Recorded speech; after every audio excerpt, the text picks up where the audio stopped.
The airlock hissed open, revealing a sight Joseph Clark had dreaded. More Voxari. Their spindly frames shivered in the colony's recycled air, their large, multifaceted eyes pleading for warmth, for food, for anything things Haven Colony 7 was rapidly running out of. Joseph watched them spill into the docking bay, a wave of fragile bodies and anxious whispers, and a knot tightened in his gut. He knew the numbers, knew the reserves dwindled with each passing day. He just authorized another round of rationing that morning, the grim announcement still echoing in his ears. How could they possibly support more? The Voxari moved with a weary grace, their delicate limbs trembling in the artificial gravity. At their head stood a figure slightly taller than the rest, though still painfully thin. It was a young Voxari, but her eyes held an ancient sadness. Stella. She stepped forward, her voice a raspy whisper. "Please, humans of Haven, we beg for sanctuary, our home. It is gone." Her large eyes, pools of liquid obsidian, conveyed a depth of suffering that cut through Joseph's carefully constructed defenses. He tightened fists, the weight of responsibility pressing down on him. He was the leader of the farming collective, the one who promised them food on the table. He'd seen the hopeful faces of the colonists when they'd first arrived, eager to start a new life far from Earth. He'd shaken their hands, looked them in the eye, and promised to protect them. Now, he wasn't so sure he could keep that promise. What could the Voxari possibly give in return? He didn't know them. Just weeks ago, in the dimly lit council chamber, the elders had gathered, their faces etched with worry.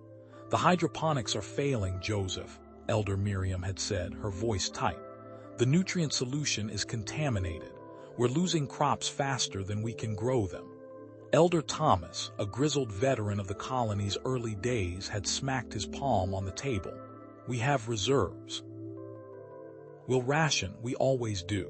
The reserves won't last," a younger woman, Councilwoman Anya, had countered, her voice imbued with fear.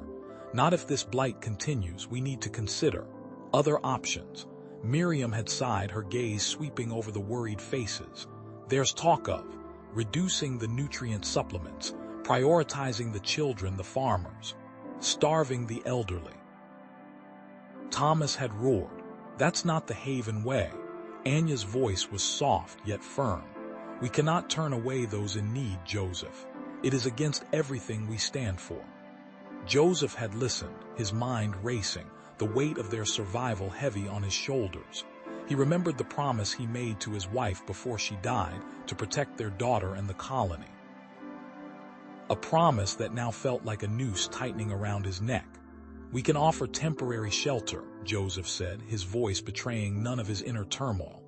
"But resources are limited. I expect you to contribute. Every able-bodied Voxari will work. We will provide basic sustenance, but only enough to keep you alive. Prove your worth, and perhaps we can find a way to make this work." A murmur rippled through the assembled colonists. Some nodded in understanding, their faces etched with sympathy. Others glared at the Voxari, their eyes filled with resentment. A few whispered amongst themselves, their expressions openly hostile. He saw young Timmy holding his mother's hand tightly, staring at the aliens with wide eyes. Joseph caught Stella's gaze. She was watching him, her expression unreadable, as if she were trying to dissect his soul to gauge the colony's true desperation. He wondered what she saw. A gruff voice broke through the tension. "Joseph," a word. It was Marcus, a fellow farmer, his brow furrowed with concern. He pulled Joseph aside, his voice low. "Some of the others. They're not happy about this. They think the Voxari are going to bleed us dry. There's talk of taking matters into their own hands. Watch yourself, Joseph. Watch them closely." As Joseph turned back to address the crowd, Stella swayed, her spindly legs buckling beneath her. She collapsed, hitting the metal floor with a sickening thud. Her ragged clothing shifted, revealing a disturbing network of scars and intricate cybernetic implants that snaked across her pale skin. A gasp went through the crowd. Joseph knelt beside her, his hand hovering over her frail form. What were these people running from? Were they more than just refugees? What secrets did they carry beneath their fragile exteriors? He didn't know, but he knew he needed to find out. The colony's doctor, Elias, rushed forward, his face grim. Those implants. I've never seen anything like them. She needs immediate medical attention, Joseph. Attention we can barely afford. Joseph looked down at Stella, her chest rising and falling shallowly. He made his decision. He leaned in close, his voice barely a whisper.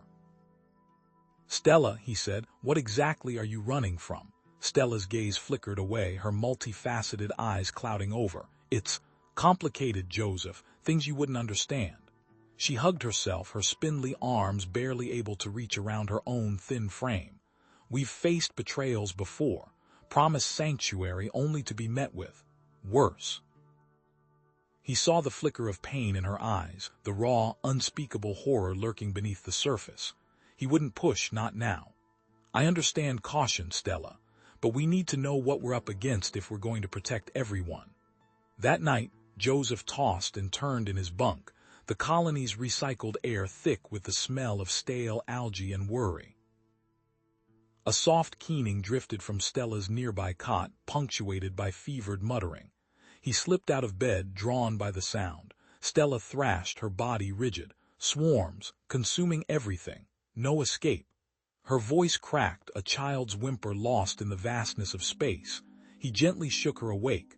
Her eyes snapped open, wide with terror. She stared at him, unseeing for a moment, then recognition dawned. Joseph, I'm sorry. She pulled away, shame coloring her pale features. The next morning, as Joseph supervised the distribution of the meager rations, a familiar voice cut through the air. Clark, got a minute? It was Mark Olson, a burly farmer with calloused hands and a permanently furrowed brow. Joseph sighed inwardly. What is it, Mark?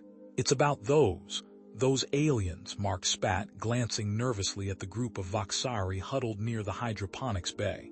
We're scraping the bottom of the barrel here, Joseph. My kids are going to bed hungry, and you're giving our food to them. They're refugees, Mark. They need our help.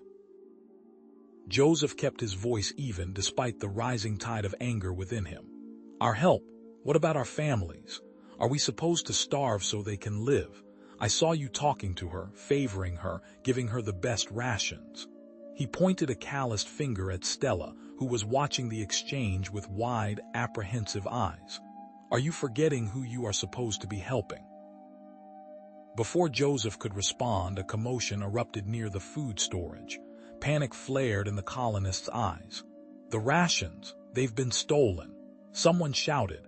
Fingers immediately pointed towards the Voxari. Accusations flew, permeated with fear and prejudice. The air crackled with animosity. Later that day, Dr. Green, Haven Colony 7's aging physician, approached Joseph, his face etched with concern. Joseph, I examined Stella earlier. Her physiology is unlike anything I've ever seen. Those implants. I can't even begin to understand their purpose. I'm worried about their potential effects on her and on us. Joseph found Stella sitting alone in the hydroponics bay, her slender fingers tracing the delicate leaves of a struggling lettuce plant. Stella, the doctor's worried about your implants. She flinched, drawing back as if struck. They're necessary. I wouldn't be alive without them. Her voice was barely a whisper. Joseph knelt beside her. What do they do, Stella? What happened to your people? Stella looked at him, her eyes filled with a profound sadness. My home. It was a paradise. Lush forests, crystal rivers. We were a peaceful people dedicated to understanding the natural world. She paused, her voice trembling. Then came the swarms, nanites, self-replicating machines that consumed everything in their path. Planet after planet reduced to dust. The implants, she continued, her voice gaining strength, they saved me. They're all that's left of Voxari technology. They keep me alive. They also hold the key to stopping the nanites. The rumors started subtly, whispers in the corridors, glances exchanged over shared meals. Sarah, a colonist who worked in the medical bay, was the source. They carry diseases we've never seen before, she said to anyone who would listen. We need to isolate them for the safety of our children. Joseph found a Voxari child lying listlessly on the ground, his large eyes vacant, his spindly limbs trembling. Malnutrition. Joseph's heart clenched. He knew what he had to do. He called a meeting of the colony elders. "We need to divert more resources to the Voxari," he announced, his voice firm. "Are you insane, Joseph?" Mark Olson exploded. "We can barely feed ourselves." "They won't survive without our help," Joseph argued. "And if they die, we lose any chance of learning how to stop whatever destroyed their home." The decision was met with resistance, but Joseph stood firm. He would not let prejudice and fear dictate their actions. Later that week, Stella led Joseph to a small patch of barren soil. She placed her hand on the earth, her eyes closing in concentration. A faint blue glow emanated from her fingertips. Within seconds, tiny green shoots erupted from the ground, unfurling into vibrant leaves. The colonists who witnessed the display gasped in amazement, but their faces remained wary. "We could use this," Joseph said, his mind racing. "We could use your bioengineering to improve our farming practices." "It's possible," Stella replied, "but it would require a great deal of energy and resources." Joseph set up a makeshift lab in one of the colony's storage containers. He and Stella worked side by side, poring over ancient Voxari texts and experimenting with different soil compositions. As Joseph watched Stella work, he noticed something strange. She wasn't just manipulating the plants, she was communicating with them. He saw her frown, tilt her head, and nod as if listening to an unheard voice. One afternoon, while working in the field, Stella stopped abruptly, her head cocked to one side. "The wildlife. They're leaving," she said, her voice filled with concern. "They sense something wrong." Joseph consulted the colony's sensor data. "There's a large energy signature in the forest," he said, his brow furrowing. "It's coming from a previously unknown crashed ship." Together, Joseph and Stella ventured into the dense forest, the air thick with the scent of decaying vegetation and an underlying sense of dread. They found the ship, half buried in the earth, its hull scarred and blackened. A single message repeated over and over on a flickering screen. "Warning. Nanites attracted to energy signals. Reduce emissions. Save yourselves." They returned to the colony to find smoke billowing from the hydroponics lab. Flames licked at the metal walls, consuming the precious food source. The smell of burning vegetation filled the air, a bitter testament to their failing hope. The hydroponics lab reeked of decay. Rotting vegetation clung to the shattered remains of nutrient pipes, a slick green film coating every surface. Joseph kicked a severed vine, the sound echoing in the oppressive silence. "Weeks of work, Stella, gone." Stella knelt, her slender fingers tracing the jagged edge of a broken grow lamp. "The damage is extensive, but not irreparable. With the right equipment and a stable power source, I believe I can restore a portion of it within days." Back in the colony's main hub, the air crackled with tension. Colonists huddled in small groups, their faces etched with worry. Sarah, her voice tight with barely suppressed hysteria, stood on a makeshift platform, addressing the crowd. "They're draining our resources. Our children are going hungry while they—" She gestured vaguely towards the Voxari living quarters. "We need to protect ourselves, isolate them before it's too late." "That's enough, Sarah," Joseph said, his voice cutting through the murmur. He stepped forward, his gaze sweeping over the anxious faces.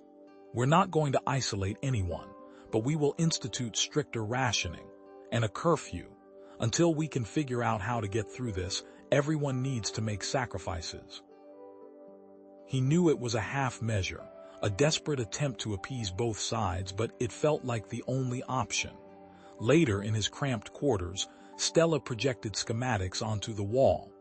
"This equipment is essential," she said, pointing to a complex array of bioreactors. "And I require a consistent energy flow to calibrate them." "The colonists aren't exactly eager to share what little power we have," Joseph sighed, rubbing his tired eyes. "Especially not with you. I understand their fears, Stella said softly. But without this, the colony will starve. Their conversation was interrupted by shouting from the storage depot. Joseph grabbed his pulse rifle and raced towards the commotion, Stella close behind. Inside, a group of colonists were arguing fiercely over a hidden stash of food, dried protein bars, nutrient paste, enough to feed a family for weeks. They were hoarding it. A woman yelled, pointing at a group huddled in the corner, while the rest of us were going hungry. The discovery fueled the already simmering resentment. As Joseph tried to restore order, Sarah pushed through the crowd, her face contorted with anger. "It's her," she shrieked, pointing at Stella. "She's poisoning the food, my son. He's covered in rashes, and others are getting sick too." Joseph stared at Stella, his expression a mixture of disbelief and concern. "Is this true?" Stella met his gaze, her multifaceted eyes unwavering. "Of course not, I would never." "Then explain this." Sarah grabbed Stella's arm, pulling her towards the colony's makeshift medical bay. "Doctor, examine her, see what she's done to us." Inside the doctor, a weary woman named Emily reluctantly began a scan of Stella's arm. The results flickered across the screen and Emily gasped. What are those?" She pointed to a cluster of microscopic organisms swirling in Stella's bloodstream. "They look like nanites." Panic erupted in the room. Sarah screamed, backing away from Stella. "I knew it, she's infected us." "They are dormant," Stella said calmly, her voice barely audible above the chaos. "They are part of my cybernetics, remnants from the attack on my homeworld. They are not contagious." Joseph, his mind racing, stepped forward. "Emily, can you confirm this? Are they active?" Emily ran another scan. "They appear to be inert, but I've never seen anything like this before. I can't guarantee anything." Frustration boiled over inside Joseph. He banged his head on a nearby table. "Enough, this is getting us nowhere. We're all scared, we're all hungry, but we need to think rationally." He turned to Stella. "I'm allocating a small amount of power to your repairs. It's not much, but it's a start. Show them what you can do." Working tirelessly, Stella managed to reroute power from a non-essential lighting grid to the hydroponics lab.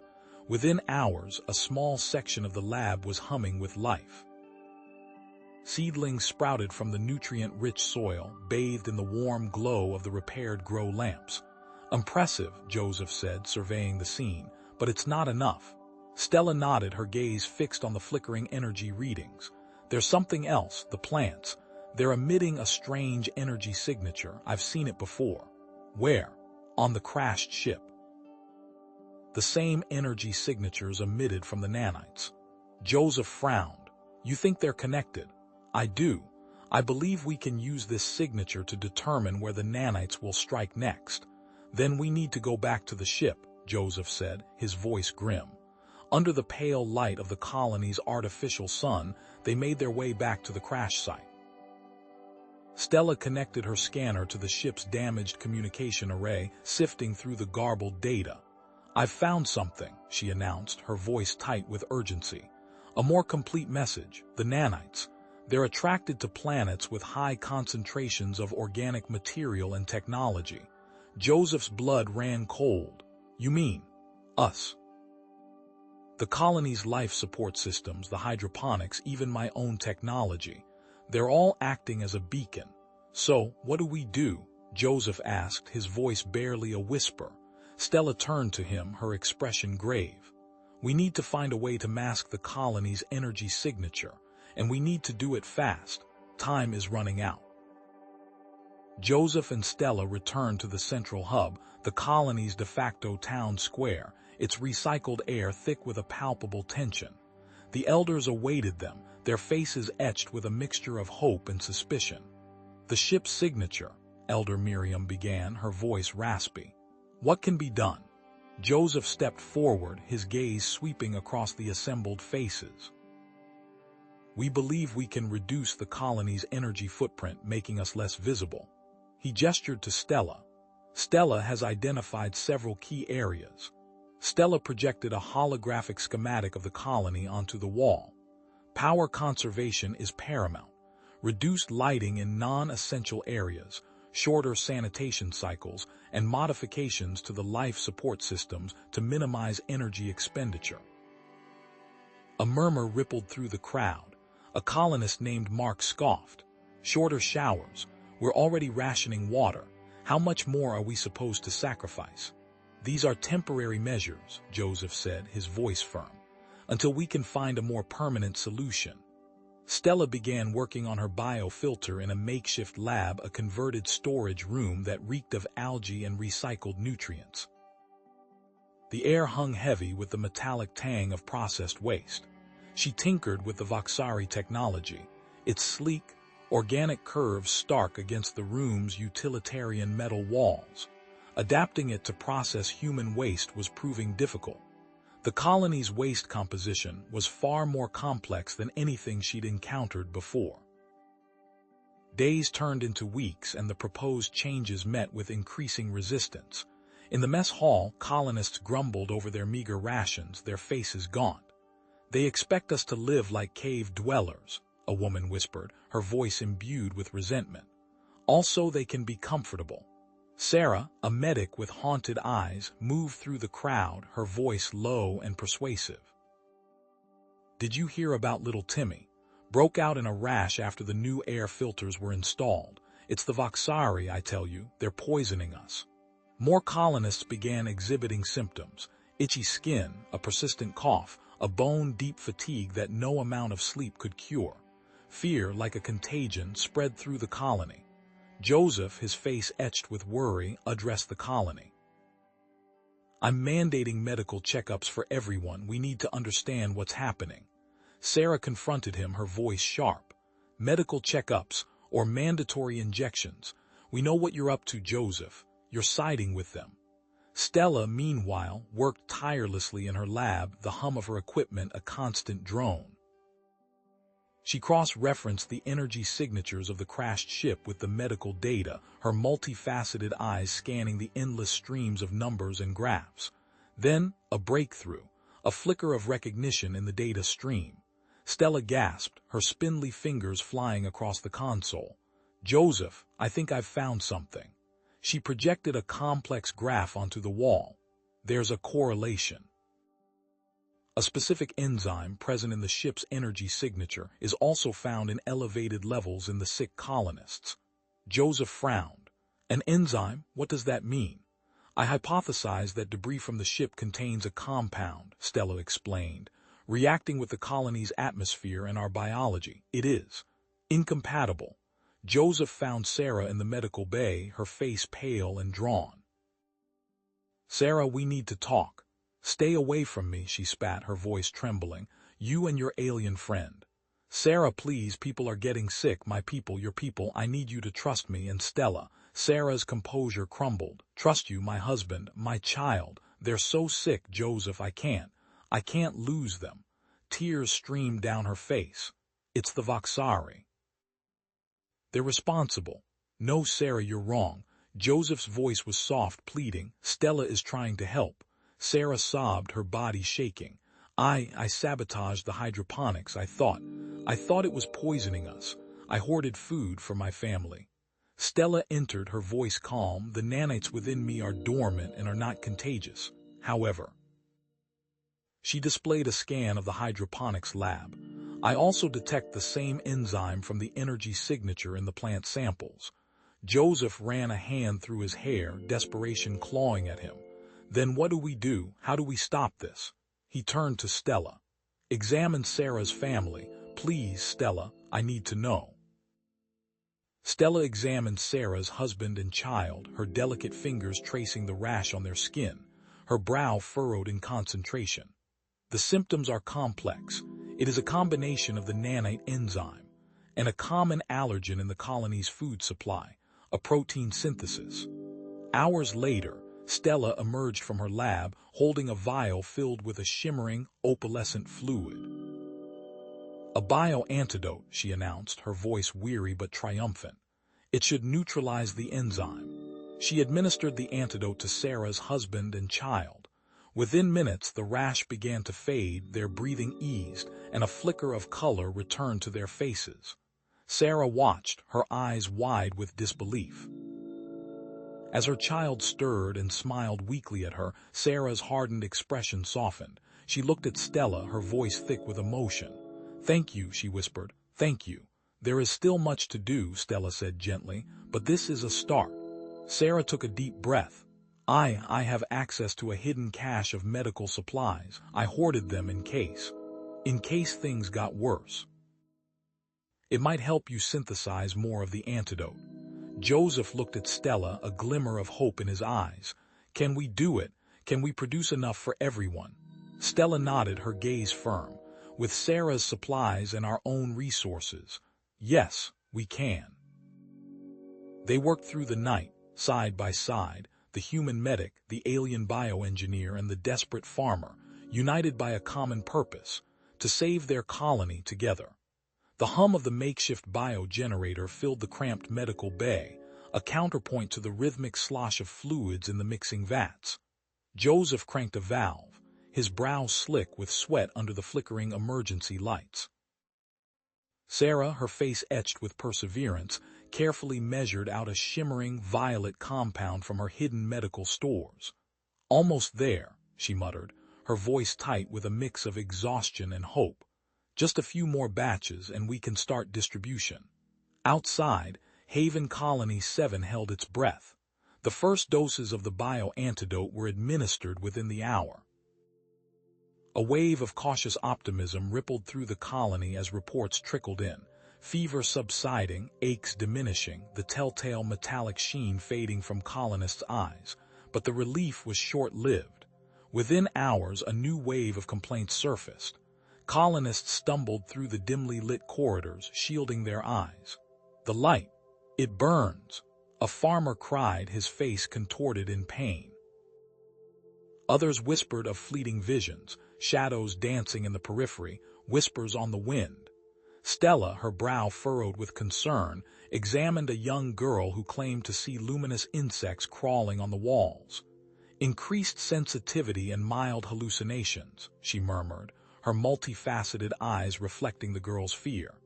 "It seems the antidote is reactive." She turned to Joseph, her voice tinged with worry. "My hypothesis is that the antidote is interacting with dormant compounds already present within the colonists' systems, perhaps remnants of the nanite enzyme or something else entirely. It appears temporary but must be monitored." Despite the side effects, Joseph knew they couldn't stop. They had to eradicate the enzyme before the nanites adapted. He refocused their efforts on finding the original source of the contamination. Together, they traced the enzyme's presence back to the colony's primary water filtration system. "There," Stella said, pointing to a complex array of pipes and filters. "The enzyme's concentration is highest here, but where is it coming from?" A closer inspection revealed a previously unnoticed fissure in the bedrock beneath the filtration system, exposing a vein of dark, glittering mineral. "This mineral deposit," Joseph said, running a gloved hand over the crystalline surface. "I've never seen anything like it. It wasn't on any of the geological surveys." The colony elders were summoned. Their faces were grim as they examined the evidence. "That deposit runs deep," Elder Miriam said, her voice heavy with concern. "It's likely connected to the geothermal vents that power half the colony. We need to seal it off." "But sealing it off would cut off a significant portion of our energy supply," Joseph countered, his voice rising in frustration. "We can't afford to lose that power, not now." Stella stepped forward, her voice calm but firm. "There is another way. My people possess bioengineering techniques that could potentially alter the nanites, rendering them harmless. But the process requires a rare catalyst, zalithium. It's only found in trace amounts within that mineral deposit." A collective gasp filled the room. "You're asking us to risk sending people back into that contaminated mine?" Elder Thomas asked, his voice incredulous. Sarah stepped forward, her gaze unwavering. "I'll go," she said, her voice clear and resolute. "I caused this. It's my responsibility to fix it." She looked at Stella, a new trust shining in her eyes. Tell me what you need and I'll get it. Hours later, as Sarah and her team descended into the mine, a tremor shook the colony. Dust rained down from the ceiling as the ground bucked and swayed. A collective cry of alarm echoed through the tunnels. Then, darkness. The main geothermal generator, weakened by the tremor, had failed. Emergency lights flickered to life, casting long, distorted shadows. The colony's energy signature spiked. Stella paled, her multifaceted eyes widening in alarm. "The nanites," she whispered, her voice barely audible. "They're accelerating, they're drawn to the energy surge." Joseph cursed under his breath. He knew what they had to do. "We have to get them out," he said, his voice grim. "Stella, you with me?" "Of course," she replied, her voice filled with drive. "But we must be quick. The mine is unstable." Armed with mining lasers and Stella's biosensor, they descended into the darkness. Joseph, his face grim, navigated the familiar tunnels, his knowledge of the mine's layout guiding them through the treacherous passages. Stella, her eyes glowing with an eerie light, scanned the walls with her biosensor, searching for the miners' life signs. They found Sarah's team trapped in a collapsed section of the tunnel, alive but injured. As they worked to clear the debris, another tremor shook the mine, sending rocks tumbling from the ceiling. "We have to move now," Joseph yelled, his voice barely audible over the rumble of the earth. As they guided the injured miners towards the surface, Stella paused, her hand hovering over her biosensor. "Wait," she said, her voice tight with urgency. "The nanites, they're adapting, the antidote. It's losing its effectiveness." But that wasn't all. Deeper within the mine, beyond the collapsed tunnel, Stella's biosensor detected a powerful energy signature emanating from a large cavern. "Joseph," she said, her voice filled with dread, "I am detecting the source of the crash. It's still here, and it's emitting a powerful energy signature. I must go deeper." Joseph and Stella stepped into the mine, the beam of Joseph's helmet light cutting through the oppressive darkness. The air hung thick and heavy, a damp, earthy smell clinging to everything. Underfoot, the ground felt unstable, a loose collection of shale and dust that shifted with every step. Joseph ran a hand along the rough-hewn wall, his fingers tracing the lines of pickaxes from decades past. "Stay close," he muttered, his voice echoing in the narrow tunnel. "This place is a maze, and it's not exactly structurally sound." He pointed to a section of the ceiling where a network of hairline fractures spider-webbed across the rock. "See that? Old blast point. Could come down at any time." Joseph's knowledge of the mine, gleaned from years spent scavenging its forgotten depths, was their only map in this lightless labyrinth. Stella held her biosensor aloft, the screen flickering with faint green blips that represented the trapped miners' life signs. "They're deeper than I thought," she said, her voice strained. "The tunnel network is chaotic. Like a forgotten nervous system." She adjusted the sensor's frequency, filtering out the static caused by the mineral deposits in the rock.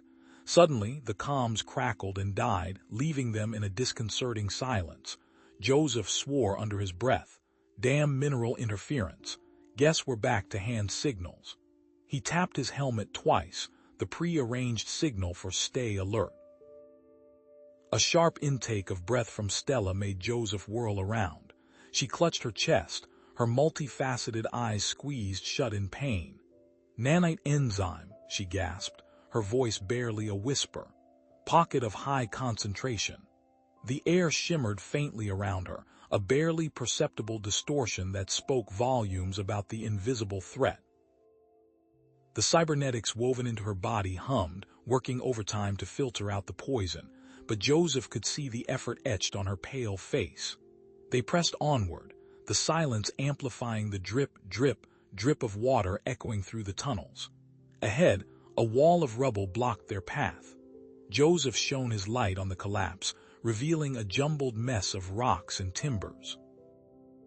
Faint sounds of coughing could be heard from the other side. "Sarah," Joseph called out, his voice strained. A muffled voice responded, "Clark, is that you? We're trapped. Air's getting thin." Joseph ran his hand over the collapsed section, assessing the stability of the surrounding rock. "We'll get you out," he promised, "but it's going to take some time. This whole section is ready to come down." He turned to Stella, his expression grim. "We need to stabilize this before we can even think about moving any of that rubble." Joseph began issuing instructions, his voice calm and authoritative. "Stella, can you reinforce the ceiling with a temporary biostructure? I need something to take the weight off these support beams while I shore them up." Stella nodded, her face pale but determined. She closed her eyes, focusing her energy. A faint green glow emanated from her hands, and tendrils of bioluminescent material snaked out, weaving themselves into the fractured rock of the ceiling. The air grew thick with the scent of ozone and freshly turned earth. A small pocket of clean air formed behind the collapse, giving the miners a few more precious minutes. As they worked, the ground lurched violently. Another tremor, stronger than the last, sent dust and debris raining down from the ceiling. One of the support beams buckled under the strain, groaning ominously. "Joseph!" Stella cried out, her voice permeated with panic. "The biostructure won't hold much longer." Muscles screaming, Joseph slammed a new support beam into place, wedging it tightly against the wall. Almost there. With a final grunt, he secured the beam, transferring the weight from the failing structure. "Okay," he said, wiping sweat from his brow. "That should buy us some time." Working in a frenzy, they cleared the remaining rubble, creating a narrow passage to the trapped miners. Sarah was the first to emerge, her face streaked with dirt and grime. Relief washed over her features as she took a deep, shuddering breath of fresh air. One by one, the other miners crawled out, coughing and gasping. As Stella helped Sarah to her feet, she suddenly froze, her eyes widening in alarm. "Joseph," she said, her voice urgent. "The nanite enzyme. Its energy signature has changed. It's adapting." Joseph frowned. "Adapting to what?" "To the bio-antidote," Stella replied grimly. "It's only a matter of time before it becomes completely ineffective." The realization hung heavy in the air. The antidote, their only defense against the nanites, was failing. They were running out of time. Stella closed her eyes again, focusing her senses. There's a strong energy signature deeper in the mine," she said, her voice barely audible. "Beyond the collapse, in a previously unknown cavern." Suddenly, a rock fell from above, heading right towards Joseph. Stella's eyes flashed, and she outstretched her hand, and the rock stopped dead in its tracks. The rock floated for a second before falling harmlessly to the ground. "What was that?" Joseph asked, surprised. "I have the ability to manipulate metal on a small scale," Stella replied, looking exhausted. "I haven't used it in a long time. The energy signature." Stella continued, her voice regaining strength. "It's similar to the device. The one that could stop the nanites. It might be in that cavern." Sarah, still recovering from her ordeal, stepped forward. "You have to go," she said, her voice filled with conviction. "We'll get the others back to the colony. You two need to find that device." Joseph hesitated, his gaze flickering between Stella's pale face and the dark, unexplored tunnel leading deeper into the mine. "Are you sure?" Sarah nodded firmly. "We owe you our lives. Go, we'll be fine." With a shared look of grit, Joseph and Stella turned and headed towards the narrow passage leading into the unknown cavern. The air grew noticeably colder, and the concentration of the nanite enzyme seemed to intensify. As they squeezed through the passage, Stella stumbled, her legs buckling beneath her. Joseph caught her, preventing her from falling. "Stella, you can't," Joseph said, worry etching lines on his face. "You're too weak." "I have to," she insisted, her voice strained. "It's our only hope." Joseph helped her through the passage and into the cavern. Stella gasped, and her eyes widened. She got another surge of energy, showing her where it was coming from, some sort of structure deep inside the cave. A strange light emanated from within the cavern, bathing the walls in an ethereal glow. It pulsed with an otherworldly energy, beckoning them deeper into the unknown. Joseph's muscles burned, each step a victory against gravity and exhaustion. The cavern floor, slick with moisture, threatened to send him sprawling. But the light was growing, no longer a distant glow but an intense, almost unbearable radiance that seemed to emanate from the very air itself. It pulsed, a living thing, drawing him forward. Stella, cradled in his arms, was dead weight, her breathing shallow and ragged. Then a tremor ran through her frame. Her eyes fluttered open, the multifaceted lenses struggling to focus. "Joseph," she croaked, her voice a bare whisper. "Closer, the structure, resonance, our only hope." The words faded, her grip on his arm loosening. The cavern walls responded. The smooth, obsidian surfaces began to throb with the same light that filled the air, the pulsations growing stronger, faster, mirroring the frantic beat of Joseph's heart. A low hum filled the cavern, a sound that vibrated not just in his ears but in his very bones. He stumbled forward, driven by Stella's dying plea, his boots crunching on loose crystals scattered across the floor. Finally he reached it, the structure. It was an impossible array of crystalline formations, interwoven and interconnected, humming with palpable energy. Light danced across their surfaces, creating intricate patterns that seemed to shift and change with every breath he took. Stella's voice, though weak, gained a flicker of strength. The terraformer, ancient Voxari. Designed to neutralize planetary threats, it can eliminate the nanites. Her words were a jolt, a spark of hope in the face of overwhelming despair, but the spark was quickly extinguished. It needs a Voxari biosignature to activate, and a sacrifice. Joseph, ignoring the pain searing through his body, gently lowered Stella to the ground, propping her against the base of the crystalline structure. He reached out, his hand hovering over the cool, smooth surface. "How do we activate it? Tell me." He pressed his palm against the crystal, willing it to respond, to come alive. Nothing. The humming continued, the light pulsed, but the device remained stubbornly dormant. Stella coughed, a wet, rattling sound. "The nanites, they're adapting to my signature, blocking the activation. My tech, useless now." Despair, cold and sharp, pierced through Joseph's willpower. He stared at the crystalline structure, searching for a clue, a way in. And then he saw them. Faint symbols etched into the crystal, almost hidden by the dancing light. Symbols that resonated deep within his memory. Symbols from Earth, ancient Earth. Alchemical symbols, geometric patterns, echoes of forgotten sciences. It was how he understood the alien symbols. These are Earth symbols," he said, his voice filled with disbelief. "How?" Stella's eyes widened.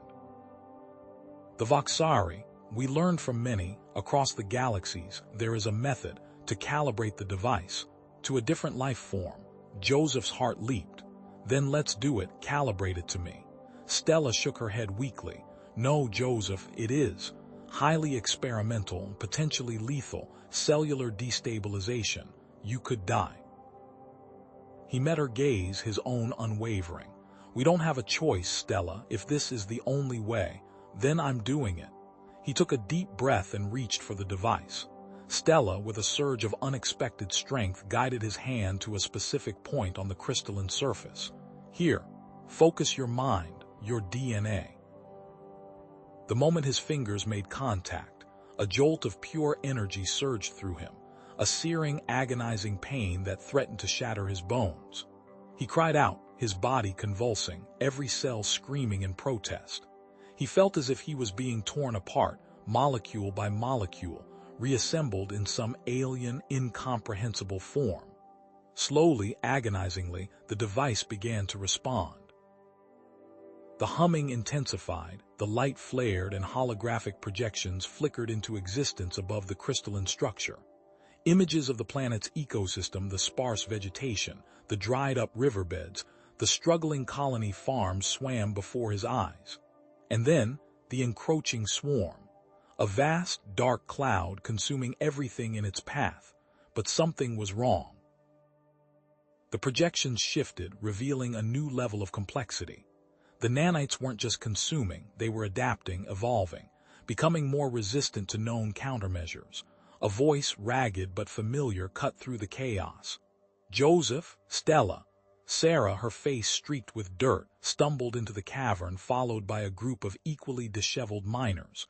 They were armed, their faces grim. "Sarah, what are you doing here? I told you to stay at the colony," Joseph yelled, his voice raw with pain. "We tracked you," Sarah said, her voice firm. "We heard everything. We know what's happening. We're here to help. We're not leaving you to die." She paused, her gaze hardening. "The colony shield, it's down, the nanite ships. They're entering the atmosphere. They'll be here soon."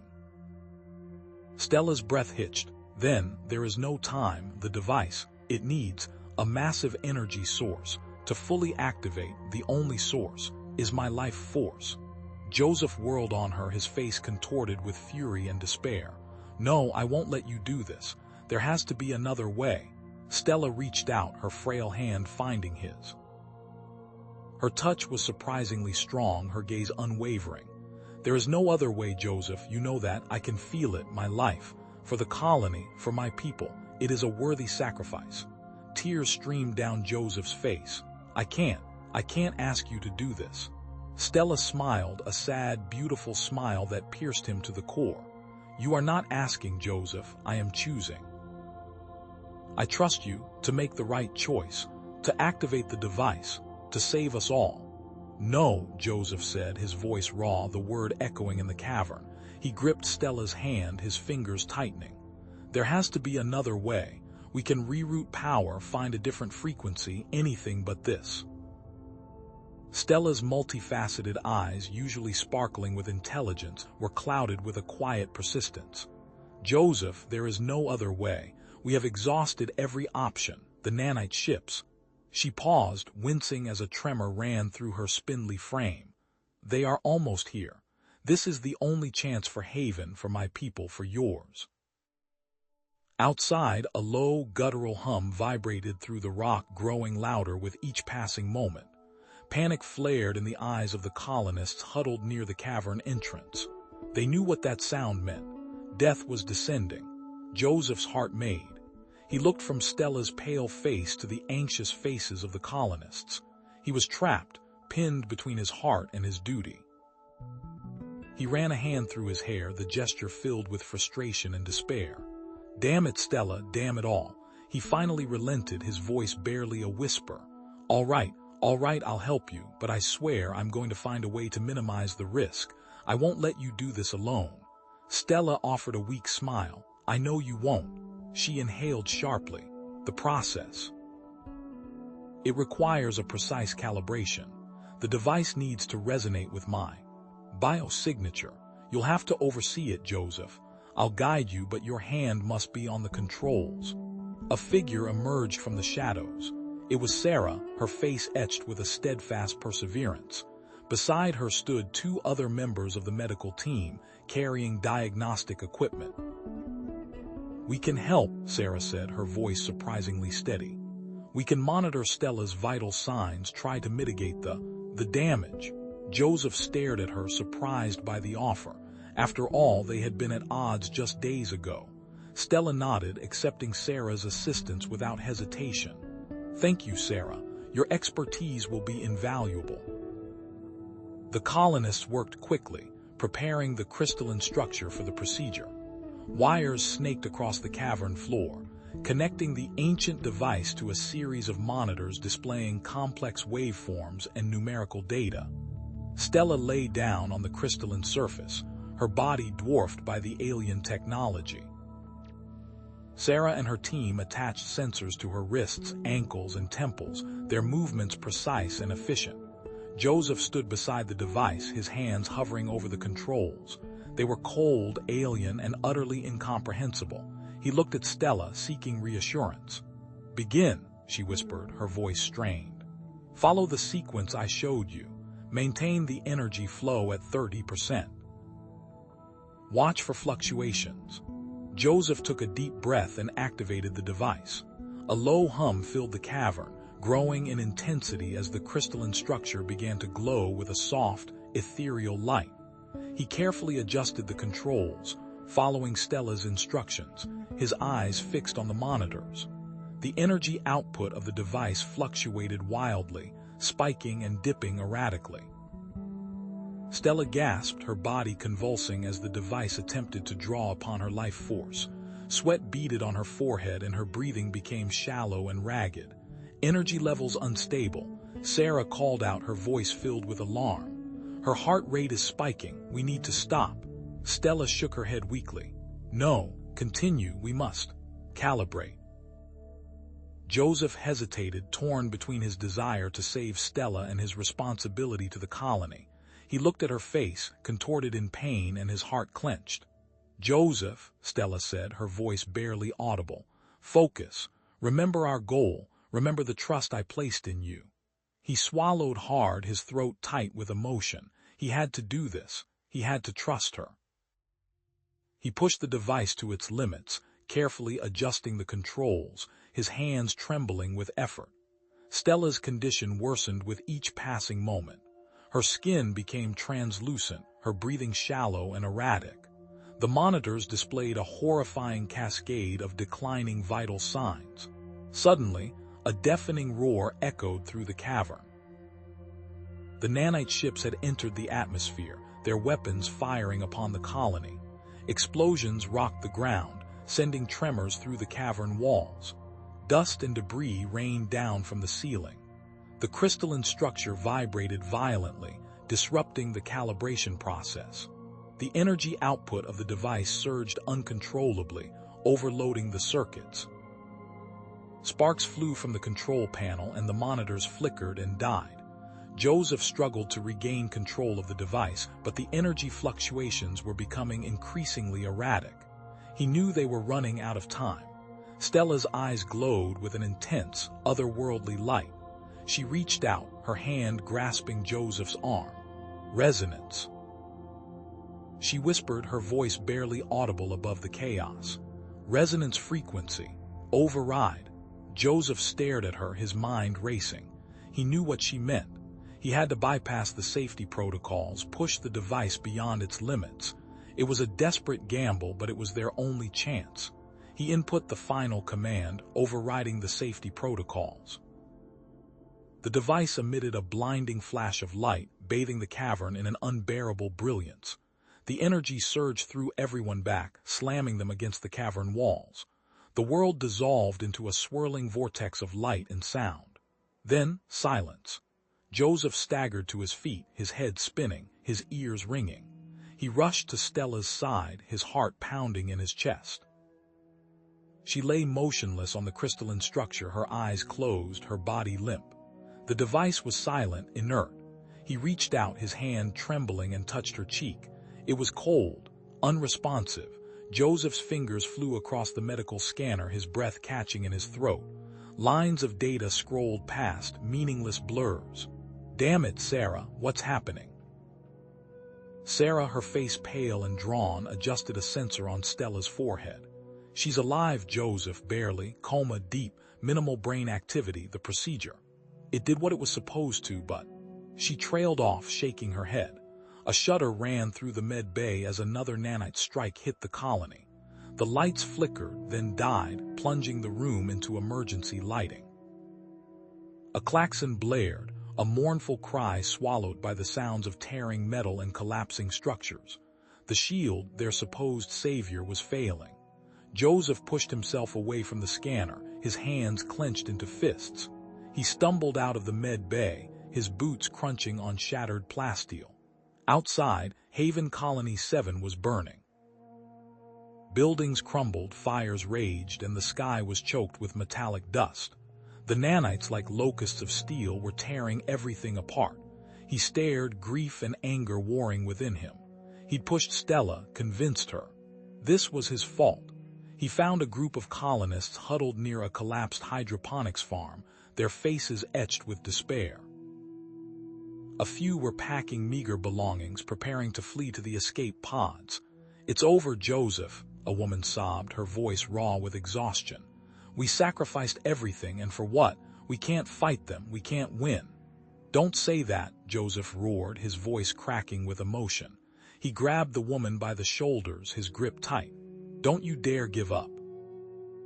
We came here to build a new life, and we won't let these things take it away from us." Stella didn't sacrifice herself for us to run and hide. She believed in us, in our ability to overcome any challenge.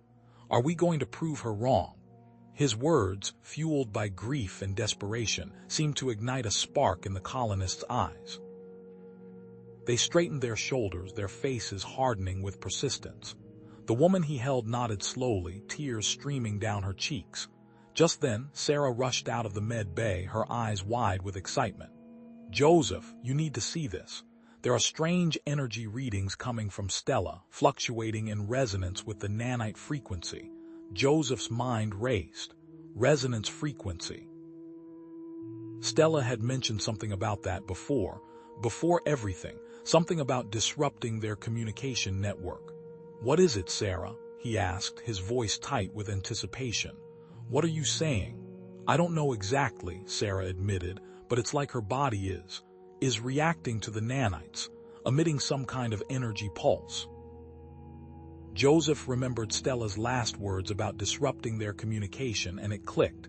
A radical, desperate idea formed in his mind.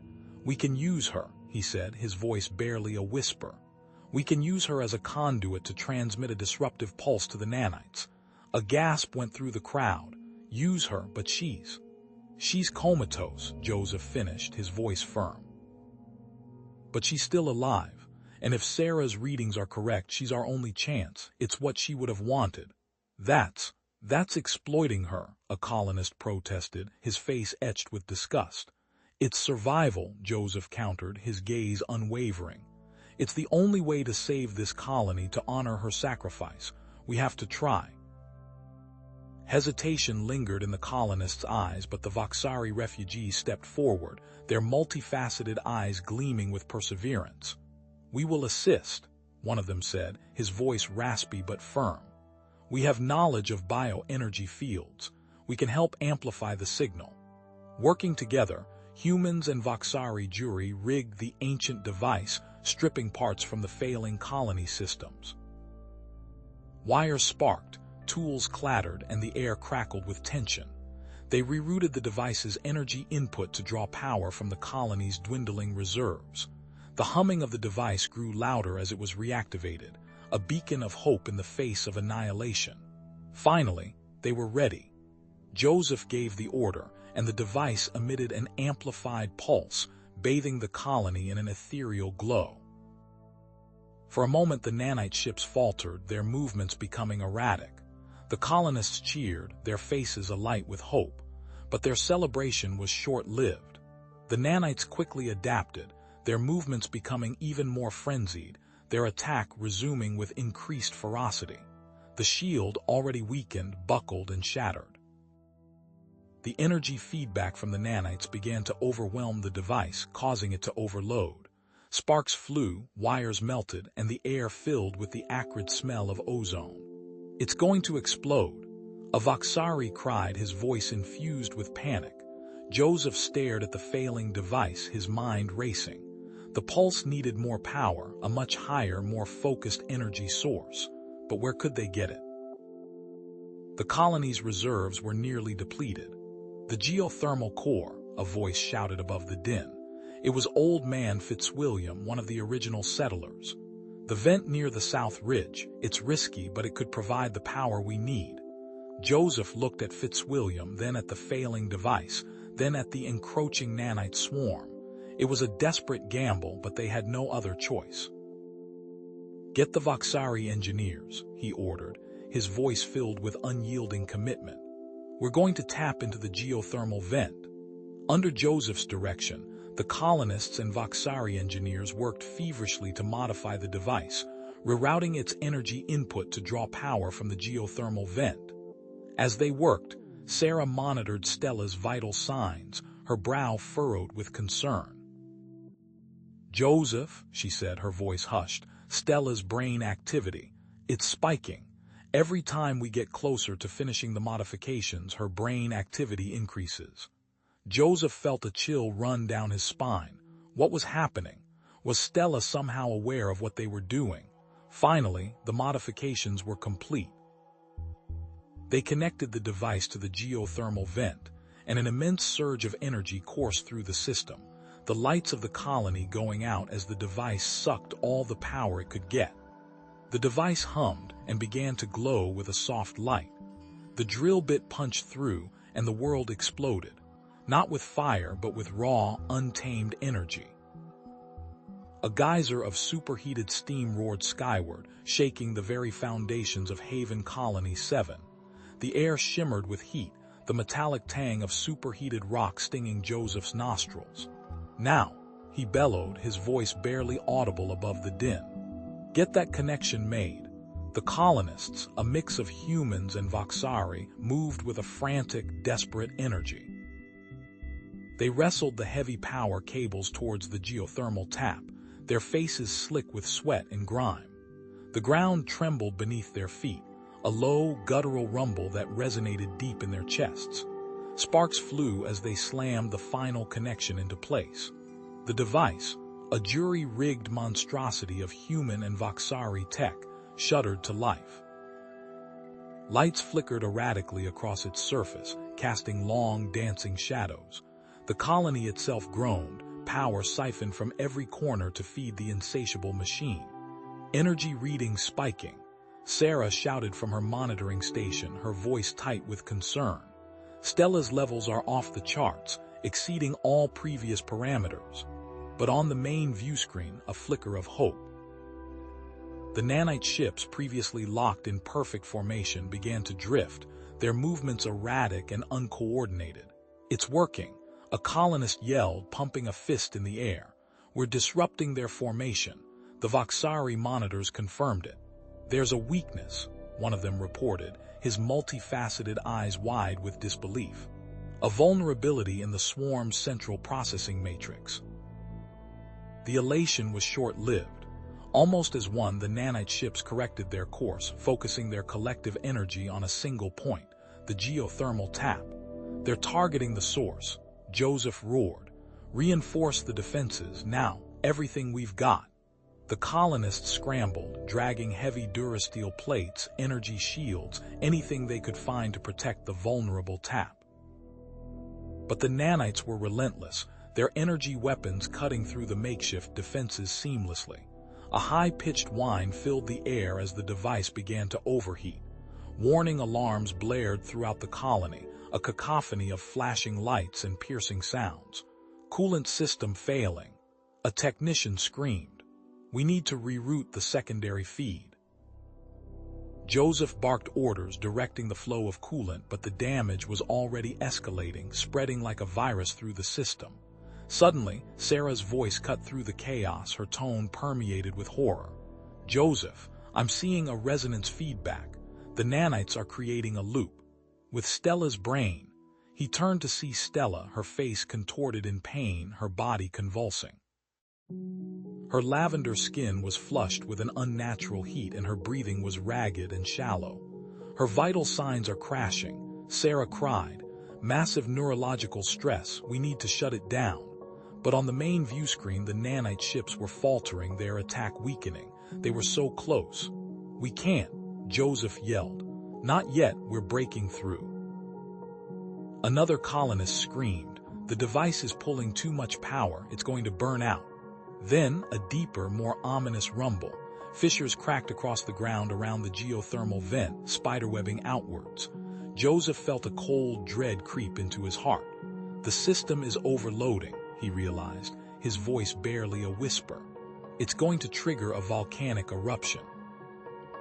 The lights flickered and died. The communication systems went offline, plunging them into darkness and silence. They were cut off. Sparks erupted from the device, arcing across the room. The smell of ozone filled the air, acrid and sharp. "Evacuate," Joseph roared, his voice hoarse. "Everyone out, now." The geothermal tap began to glow red, a malevolent, pulsing light. A column of superheated steam erupted from the ground, blasting upwards with unimaginable force. The ground beneath their feet began to crumble. The geothermal device, pushed beyond its limits, was ready to explode, taking everyone in the vicinity with it. The alarms blared, a dissonant symphony of impending doom. Evacuate the geothermal plant, now. Joseph bellowed, his voice cracking over the colony-wide comms. Steam hissed from ruptured pipes, obscuring the already dim emergency lights. Through the swirling vapor, Joseph saw them, a small group of engineers frantically trying to pry open a jammed security door. A section of the ceiling had collapsed, sealing them inside. Then, the world went white. A searing flash, a deafening roar that ripped through the colony, and a shockwave that slammed into Joseph, throwing him against a nearby wall. The ground bucked beneath him. A wave of heat washed over everything, followed by the chilling realization that the air was suddenly thinner. Coughing, Joseph pushed himself to his feet, spitting out grit. He had to get to those engineers.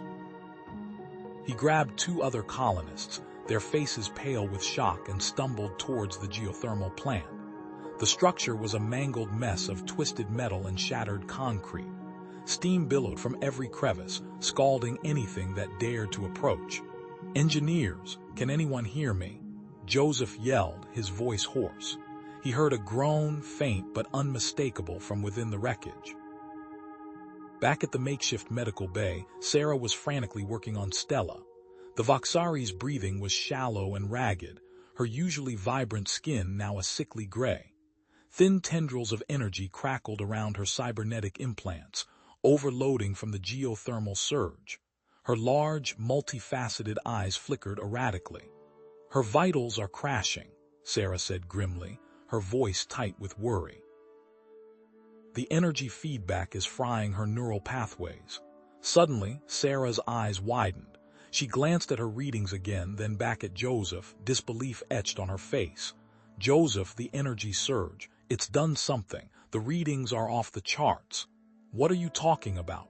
Joseph demanded, his patience wearing thin. I think the explosion created a localized distortion field around the planet." Joseph stared at her, uncomprehending. "A what?" "A field that's interfering with space-time. It's pushing the nanite ships away." Sarah pointed to a monitor displaying the trajectory of the approaching swarm.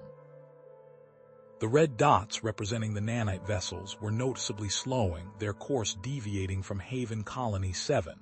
"It's buying us time." A fragile hope flickered in Joseph's chest, quickly extinguished by Sarah's next words.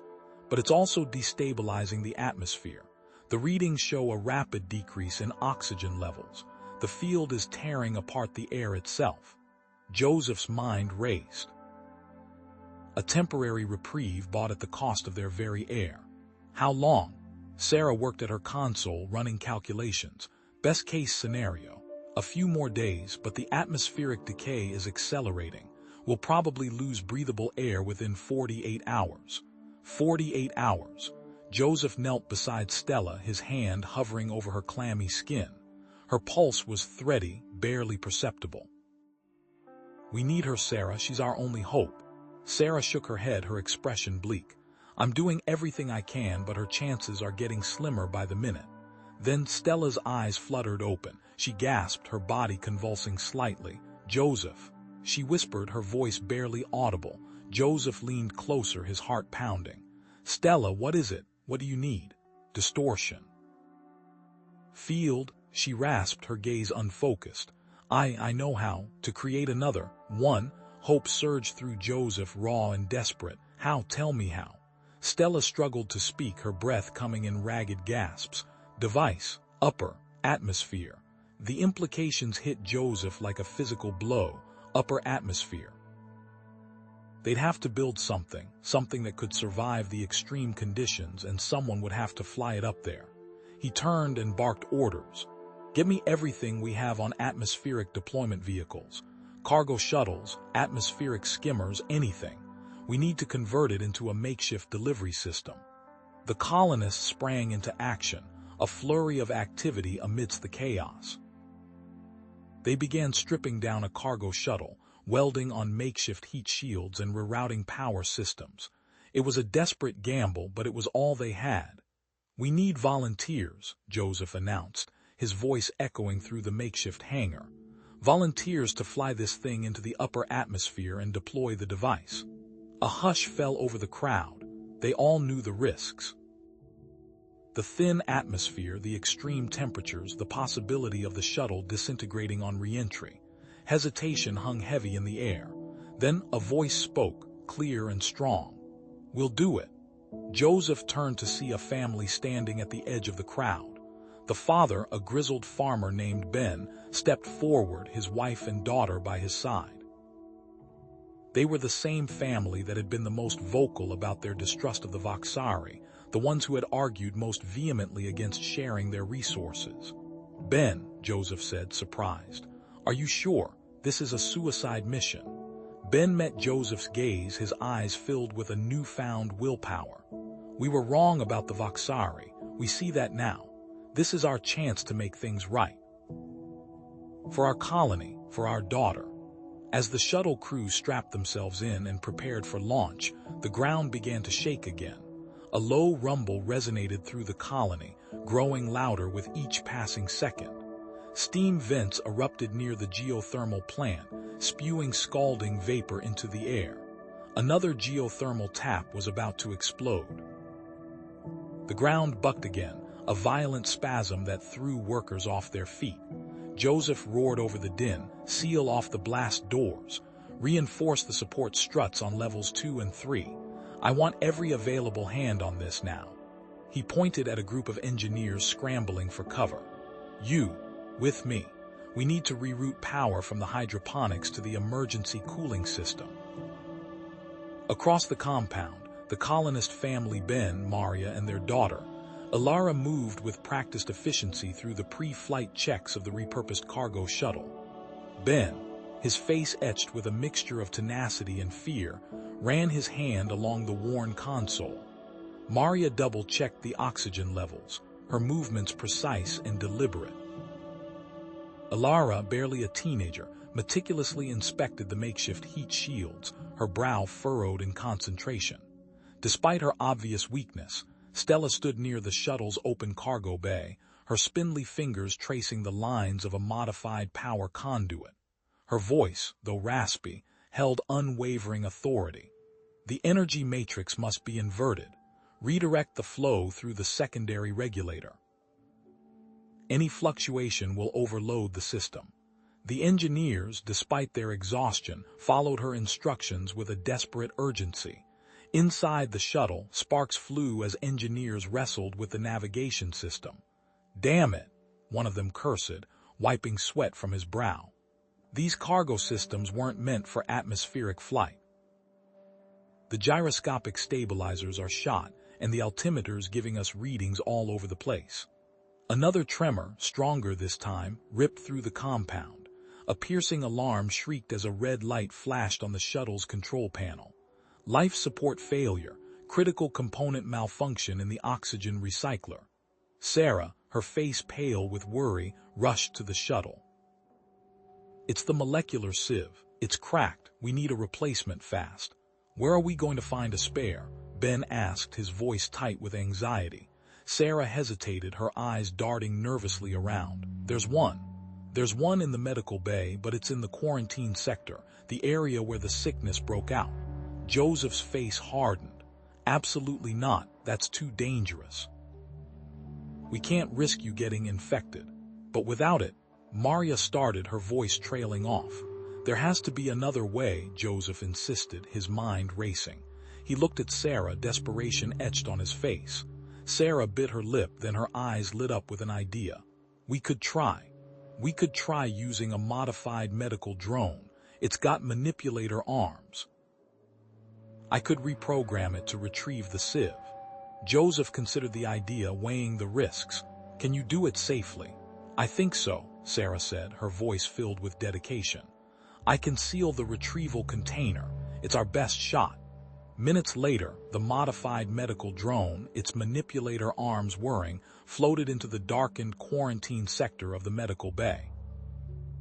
Sarah, her hands flying across the control panel, guided the drone through the deserted corridors. The air crackled with tension. The drone successfully retrieved the molecular sieve, carefully placing it in the sealed container. but as it turned to leave, a glint of light caught Sarah's eye. A small, almost invisible particle clung to one of the drone's manipulator arms. "Damn it," she whispered. It brought back a sample. Back at the shuttle, a team of engineers in full biohazard suits worked feverishly to replace the damaged sieve, their movements slow and deliberate. The airlock hissed shut behind them, sealing them off from the rest of the compound.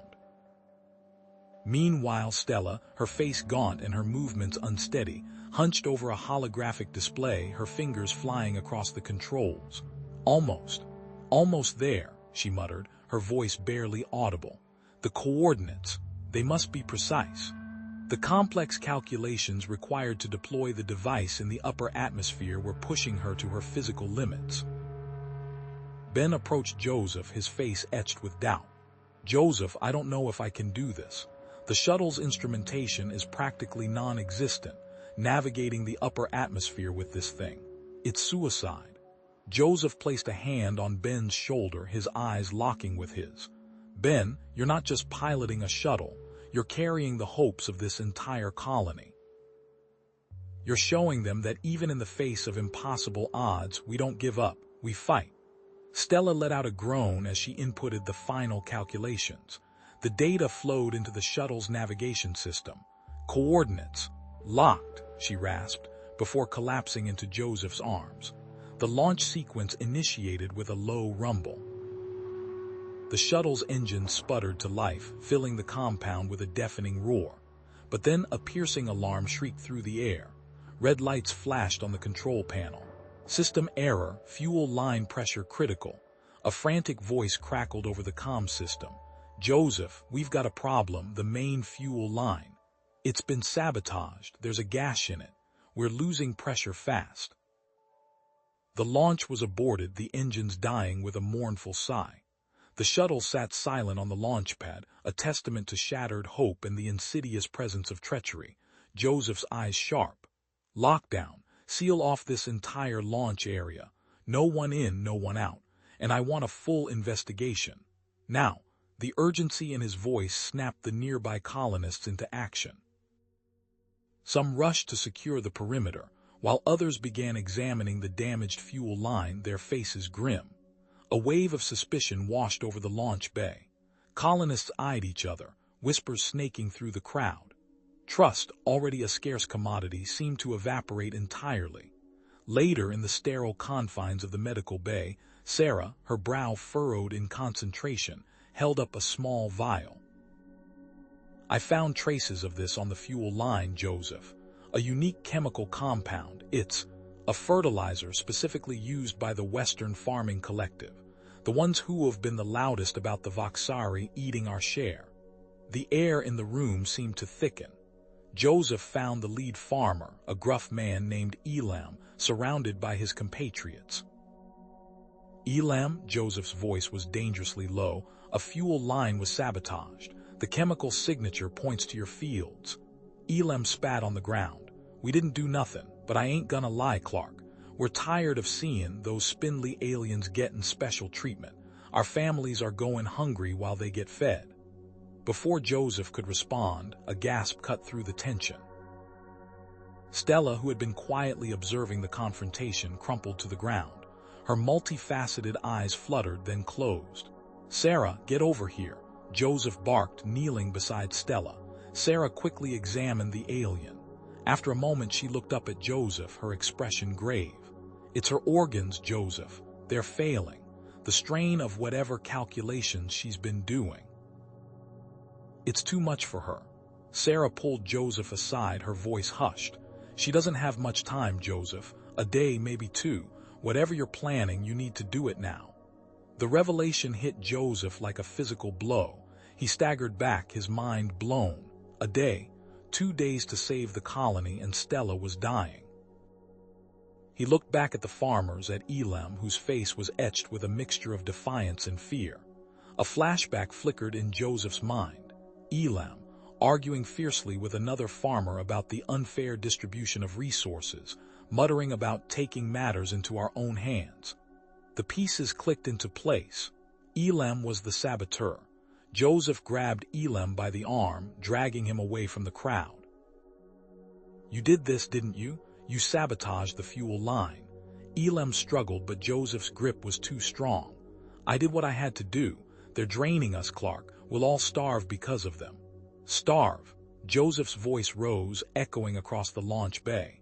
"We're facing a swarm of nanites that will consume this entire planet, and you're worried about a few rations." "This isn't about the Voxari, Elam. It's about survival, all of us." Elam's resistance crumbled. He hung his head, his shoulders shaking. I didn't want anyone to get hurt. I just wanted to scare them away." "Where is it, Elam? Where's the fuel?" Joseph demanded, his voice tight with urgency. Elam led Joseph to a hidden compartment beneath a storage container. Inside, stacked neatly, were several fuel canisters. "I was going to use it to escape," Elam mumbled, shamefaced. "Take my family and run." With Stella fading, Joseph realized what he had to do. He could use this fuel to fly the ship out himself. But as he looked at Stella, lying pale and still in the medical bay, he knew he couldn't leave. He was needed here on the ground. He spoke his mind to Stella, but she vehemently refuted the suggestion. "No, Joseph, you are needed here. You are the leader and you need to stay, but—" Stella paused, her eyes darting around the room. "What if we could pilot the ship remotely?" "The medical drone," Stella gasped, her voice weak but determined. "We modified it to scavenge components. We can modify it further. Create a remote pilot system in the shuttle. I can work on the device inside the shuttle. It would be safer for me." A flurry of activity erupted. Colonists, spurred by a renewed sense of purpose, worked alongside the Voxari refugees, stripping components from salvaged equipment, rerouting wires and calibrating sensors. Even Elam, consumed by remorse, threw himself into the task, his skills as a farmer proving surprisingly useful in adapting agricultural machinery to the shuttle's systems. Stella, propped up on pillows in the shuttle's cockpit, directed the operation, her voice growing weaker with each passing minute. The air crackled with the energy of desperate innovation. In a moment of weakness, Stella reached out and grabbed Joseph's arm, her grip surprisingly firm. "Promise me, Joseph," she whispered, her eyes pleading. "Promise me you'll ensure the survival of this colony, even if it means sacrificing me." Joseph swallowed hard, unable to speak. He nodded, his heart aching. Hours blurred into a frantic race against time. Finally, a makeshift control panel, cobbled together from scavenged screens and repurposed sensors, flickered to life. A grainy image of the shuttle's cockpit appeared on the screen. "We did it," a colonist exclaimed, wiping sweat from his brow. "We actually did it." But as they completed the final checks, a low rumble echoed through the colony. The ground vibrated beneath their feet. The geothermal vent, the colony's primary source of energy, had become unstable. A plume of superheated steam erupted from the ground, shaking the very foundations of Haven Colony 7. The geothermal vent roared, a guttural sound that vibrated through the metal floor of the colony, through Joseph's very bones. Dust rained down from the ceiling of the launch bay, illuminated by the flickering emergency lights. The shuttle, precariously perched on its launch platform, shuddered violently. This wasn't just a vent. It was a planetary death rattle, amplified by the nanite swarm chewing away at the planet's core. "Secure the shuttle," Joseph bellowed, his voice barely audible above the din. "Get those clamps locked down. Forget the modifications, people. We launch now." He scanned the faces of the launch team, their expressions a mix of fear and unshakable focus. Every second spent tinkering with the engines was a second closer to oblivion. Inside the shuttle, Stella ignored the chaos around her. Her spindly fingers danced across the holographic display, weaving through lines of alien code. Sweat beaded on her brow, reflecting the eerie glow of the screen. Almost there," she muttered, her voice strained. The remote piloting system was a kludge, a desperate attempt to buy the colony time, but it was their only hope. A surge of heat washed over her and she gasped. The shuttle's cooling systems were failing. Suddenly, a frantic cry erupted from the launch bay. The doors, they're jammed. Joseph's blood ran cold. He sprinted towards the control panel, his boots echoing on the metal floor. The heavy blast doors, designed to withstand atmospheric re-entry, were sealed shut. The colonists, huddled inside, were trapped. He hammered at the release switch, but nothing happened. The mechanism was dead. Sabotage. The thought flashed through his mind, but he pushed it aside. There wasn't time for recriminations. "Everyone stay calm," Joseph yelled, his voice amplified by the comm system. "We'll get you out of there." But even as he spoke, he knew their chances were slim. The heat was rising rapidly, baking the metal walls of the launch bay. The colonists wouldn't last long. "Clark, we're running out of air." A voice crackled over the comms, panic lacing every syllable. Joseph's mind raced. He needed a solution, and he needed it now. He grabbed the comm. "All farmers respond. I need every drop of water you can spare," rerouted to the launch bay cooling system. "Now, that's an order." A chorus of acknowledgments filled his ears. He could hear the distant rumble of pumps and the hiss of pipes. It wouldn't be enough to save them, not permanently, but it would buy them time. Time to think. Time to act. Inside the shuttle, Stella's fingers flew across the console. "I've established a link," she called down, her voice breathless. "But the connection is unstable, prone to signal loss." She paused, her multifaceted eyes widening in no roar. No, it can't be." She ran another diagnostic, her fingers trembling. "The flight controls. They're not connected. This drone. It can't actually fly." Her words hit Joseph like a physical blow. All this effort, all this risk for nothing. He clenched his fists, fighting back despair. "Stella, there has to be a way. I'm working on it," she snapped, her voice tight with frustration. "But the system is corrupted. I need time." Time they didn't have. Joseph turned back to the launch bay doors, his gaze sweeping over the faces of the trapped colonists. He saw fear, desperation, but also a flicker of hope. He couldn't let them down. Then a voice, hesitant and low, spoke up from the crowd. I know a way to open the doors manually." Joseph turned towards the sound, his eyes locking onto the speaker. Old man Finnegan, a quiet, unassuming engineer. "What? Why didn't you say something before?" Finnegan flinched, his gaze darting away. I was afraid. It's a dangerous procedure if I fail." "If you fail, we all die," Joseph said, his voice hard but not unkind. "What's the risk?" Finnegan swallowed, his Adam's apple bobbing nervously. "The manual override is located behind the main power conduit. It's heavily shielded, but the eruption. It might have damaged the insulation. There's a good chance I'll be electrocuted." Joseph stared at the man, his heart pounding in his chest. He couldn't ask him to do this, but he didn't have a choice. "Think of your family, Finnegan," he said softly. "Think of your children, they need you." Finnegan closed his eyes, his face etched with pain. "My wife. She won't forgive me if I do this." "I promise you, Finnegan," Joseph said, his voice thick with emotion. "If you don't make it back, I will personally see to it that your family is taken care of.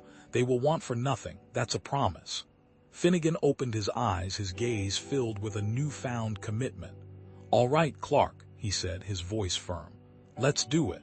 He turned and disappeared into the crowd, heading towards the power conduit. Minutes stretched into an eternity. The heat in the launch bay was becoming unbearable. The groans of the metal were deafening. Then, a sudden, ear-splitting crackle followed by a triumphant shout. "I got it! The doors are opening!" With a groan of protesting metal, the blast doors slowly began to retract. The colonists surged forward, stumbling out into the relative cool of the main colony. Joseph watched them go, relief washing over him in a wave. Just as the last colonist cleared the threshold, a massive surge of heat and energy erupted from the geothermal vent, engulfing the launch bay in a fiery inferno. Joseph stumbled back, shielding his face from the blast. He grabbed the comm. "Stella, status report." I can't fix it." She cried, her voice barely audible above the roar of the vent. "The control system is too damaged. The drone is useless." Joseph's world seemed to tilt on its axis, all this for nothing. He closed his eyes, fighting back despair. Then drain the fuel, he said, his voice hollow. Save what you can. Wait, Stella shouted, her voice suddenly clearer. I think I can bypass the damaged circuits, but I don't know how long I have. The heat is rising and the oxygen. Stella's fingers flew across the holographic keyboard, the heat a physical presence she willed herself to ignore. Lines of alien code blurred, then sharpened as she isolated the error. A single, misplaced subroutine, a cosmic typo that had crippled the drone's remote control. Years of bioengineering experience honed on Voxari Prime screamed at her to correct it. Sweat plastered her hair to her forehead. The shuttle's internal temperature climbed. Warning lights flickered erratically. The ancient systems, strained past their breaking point, began to hemorrhage power. The holographic display flickered, corrupting the very code she was rewriting. Frustration clawed at her throat. Stella, the coolant system is failing. Joseph's voice crackled over the comms. She bit back a curse. I need stable power, Joseph, now. Her gaze darted to the failing life support systems. A decision hardened in her mind, cold and sharp. I'm rerouting power, brace yourselves. Her fingers danced across the console, severing connections. The artificial gravity flickered, then died. The recycled air grew thin and stale, but the holographic display stabilized, the code solidifying. She was cut off, running on emergency power, alone in the sweltering shuttle, but the drone's control system was almost ready. A garbled transmission reached Joseph in the launch bay, the static thick with desperation. Cutting power.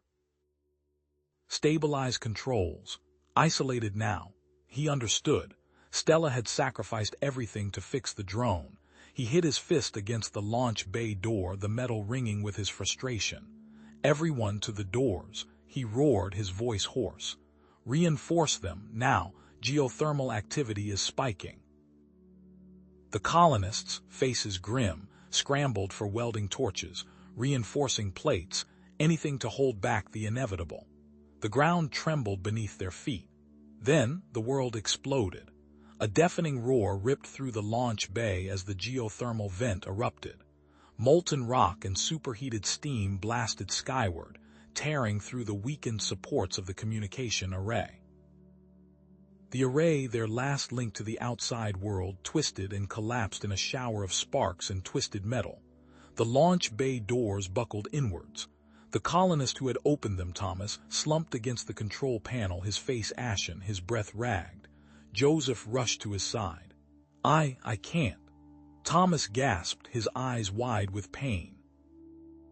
Easy, Thomas, Joseph said, his voice tight with grief. I promised I'd look after your family, I will. He pulled Thomas away from the heat towards the relative cool of the back of the launch bay. Another colonist, Sarah, rushed over, her face etched with worry. Joseph, the water reserves. They're critically low. We use too much cooling down the launch bay. Despair threatened to overwhelm him, but he fought it back. We'll find more, we always do. He had to believe it. Inside the shuttle, oblivious to the chaos, Stella initiated the drone's test flight. The small craft, battered but functional, whirred to life. It rose from its launch cradle, its engines screaming against the oppressive heat. It executed the programmed maneuvers flawlessly, a perfect dance of precision and power.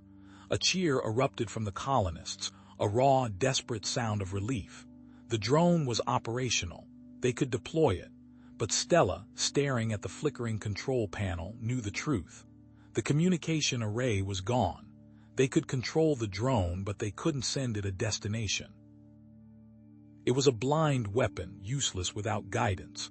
Damn it, she hissed, slamming her fist against the console. She had to find a way. She began rerouting power, stripping down non-essential systems, pushing the limits of the failing power core. She would modify the drone, program it to return to the colony automatically. But she didn't have enough power, not nearly enough. Back in the launch bay, Joseph stared at the sensor readings, his brow furrowed. What is that? A blip, barely perceptible, appeared on the radar. an object approaching the planet at incredible speed. He dismissed it as debris from the eruption. Probably just some rocks, he muttered, turning back to the dwindling water reserves. Then the blip persevered. The sensors screamed. It wasn't debris, it was a probe, a nanite probe, smaller, faster, more advanced than anything they had anticipated. It began scanning the planet, searching for life. Inside the shuttle, the klaxons blared, red lights flashed. Stella's multifaceted eyes widened in horror. She recognized the signature, the energy spikes, the telltale signs of a von nanite probe. Their defenses were useless. The drone was useless. They were all going to die. The data scrolled across Joseph's visor, irrefutable proof. A nanite probe, sleek and predatory, had breached their defenses with contemptuous ease. It was broadcasting a signal, a dinner bell to the swarm. He clenched his fist, the metal of his gauntlet digging into his palm. He'd sworn to protect these people. Now he was staring at their extinction. A bitter taste rose in his throat. He killed the feed, plunging his vision back into the muted green of the patrol route. He couldn't tell them, not yet. Panic would only hasten their end. He needed a plan, a miracle, something. He keyed his comm, rerouting the signal to bypass the main comm array. Command, all sectors remain green. Minor atmospheric disturbances only. A lie heavy and suffocating. Meanwhile, in the launch bay, Stella wrestled with the drone's navigation system. Sparks flew as she bypassed safety protocols, rerouting power. "Come on, you stubborn piece of Terran scrap," she muttered in Voxari, her delicate manipulators blurring as she worked. The drone was their only hope of relaying a warning to the surface, but the energy requirements were crippling. "Too much draw," she hissed, the drone's diagnostics flashing red. She glanced at the schematics, her multifaceted eyes narrowed in concentration. Non-essential systems. The sensors. Her heart clenched. Removing them would render the drone blind, unable to collect data.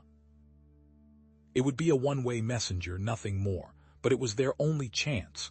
With a sigh, she reached for her plasma cutter. Joseph, miles from the colony, scanned the horizon. An unnatural silence pressed down on him. Where were the birds? Usually the sky was alive with their calls, a symphony of chirps and whistles. Now nothing.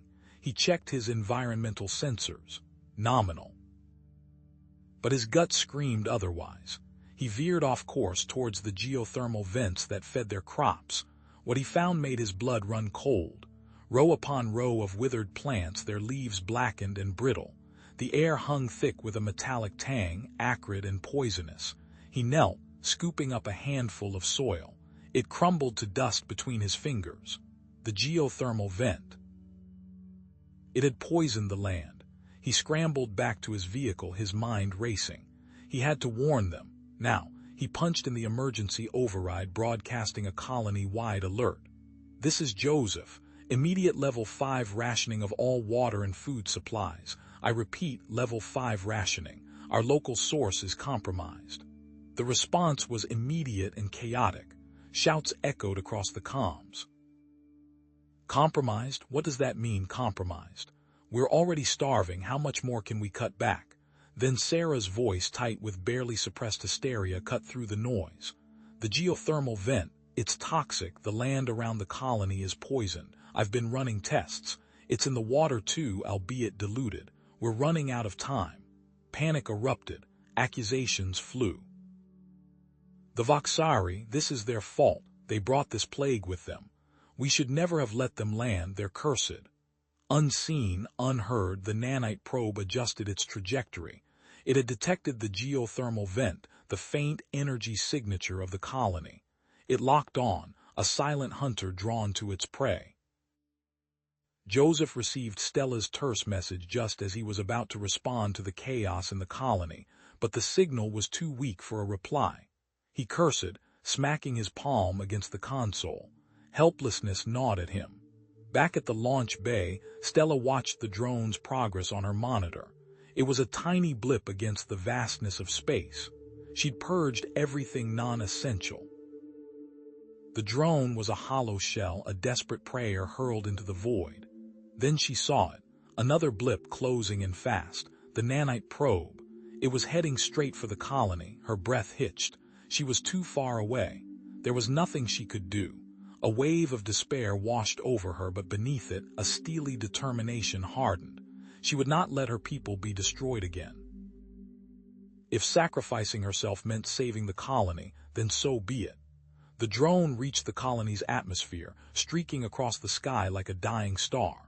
Moments later, the nanite probe appeared, a silent, ominous presence. It began its scan, bathing the colony in an invisible wave of energy. The red light on the nanite probe blinked, its multifaceted lens completing a final sweep of Haven Colony 7. Data packets streamed back to the approaching swarm, a silent promise of abundant resources ripe for consumption. The probe, now dormant, settled into the dust, indistinguishable from a discarded piece of mining equipment. Joseph's boots crunched on the parched earth as he approached the colony's central plaza. The air, thick with dust and apprehension, vibrated with barely suppressed rage. He hadn't even reached the makeshift council hall when the first shouts erupted. "Clark, where have you been? While we starve, you're fraternizing with aliens." A burly farmer, his face streaked with dirt and sweat, shoved his way to the front of the crowd. "Our crops are failing, the water tastes like metal, and our children are sick. They're poisoning our land." Joseph raised his hands, trying to project an air of calm he didn't feel. "I understand your concerns, but accusations won't solve anything. We need to work together." "Work together? They're draining our resources, Clark. They need to go. Send them back to whatever rock they crawled out from." The crowd roared its agreement, a wave of anger crashing against Joseph's commitment. "We gave them shelter," Joseph argued, his voice strained. "They're refugees. We can't just abandon them. Besides, they're helping. Stella is helping us find a new water source." A woman's voice, sharp and infused with venom, cut through the noise. "A geothermal vent that conveniently dries up after she shows it to you. Don't you think that's a little suspicious? You and Stella are lying to us." Sarah, her medical scrub stained with an unknown substance, stepped forward, her eyes blazing with fury. "They're not helping us, they're using us." The plaza erupted. Colonists surged forward, shoving and shouting. Some broke away, heading towards the Voxari refugee camp on the outskirts of the settlement. The air crackled with violence. Food storage was broken into, supplies scattered across the dusty ground. A Voxari, his spindly frame no match for the colonists' rage, was thrown to the ground, his multifaceted eyes wide with terror. "Guards!" Joseph roared, his voice amplified by the plaza's acoustics. "Arrest the rioters, maintain order." Two security officers, reluctantly, moved to obey, batons raised. The sight of human guards attacking human colonists sent another shockwave through the crowd, further fracturing the already fragile unity. Under the cover of the chaos, Joseph slipped away, heading towards the abandoned hydroponics lab where Stella was waiting. The lab, now their secret meeting place, was dimly lit and smelled of ozone and desperation. Stella stood by a flickering monitor, her long fingers tracing patterns on the screen. She turned as Joseph entered, her expression unreadable. "They found the probe," Joseph said, his voice heavy with dread. "It completed its scan. I saw the transmission logs before the system went offline." Stella nodded slowly. "Then they know. The nanites will be here soon." "I don't understand why you're lying about the geothermal vent." "I am not lying, Joseph," Stella said calmly. "The nanites are coming. There is no other option than to proceed with the surgery. I am the only option." Joseph ran a hand through his hair, his frustration boiling over. "There has to be another way. I can't just stand by and let you die." Stella finished, her voice soft. "This is not your decision, Joseph. This is my responsibility. My people were not fast enough to stop the nanites. I will not make that mistake again." Joseph met her gaze, seeing the weight of a lost world in her multifaceted eyes. He knew she was right. They were out of time. "All right," he said, his voice barely a whisper. "We do it. We prepare for the surgery." They spent the next hour reviewing the schematics, discussing the procedure, and going over the potential risks. The ancient Voxari technology was complex and unforgiving. The surgery could trigger a cascade of neurological failures, leaving Stella catatonic or worse. "Are you sure about this?" Joseph asked, his voice thick with emotion. "There's a good chance you won't survive." Stella placed her hand on his arm, her touch surprisingly strong. "I am ready, Joseph. Whatever happens, know that I believe in you. I believe in what we can achieve together." Meanwhile, Sarah, her face a mask of unwavering drive, slipped into the colony's small medical bay. She moved with practiced ease, her hands sure and steady as she accessed the surgical equipment. Her target, the anesthetic injector. With a few deft manipulations, she disabled the device, severing the connection to the anesthetic reservoir. There would be no numbing the pain for Stella. Let her feel the full weight of her betrayal. Back in the hydroponics lab, Joseph and Stella began preparing the surgical room. They cleaned and sterilized the equipment, their movements precise and practiced.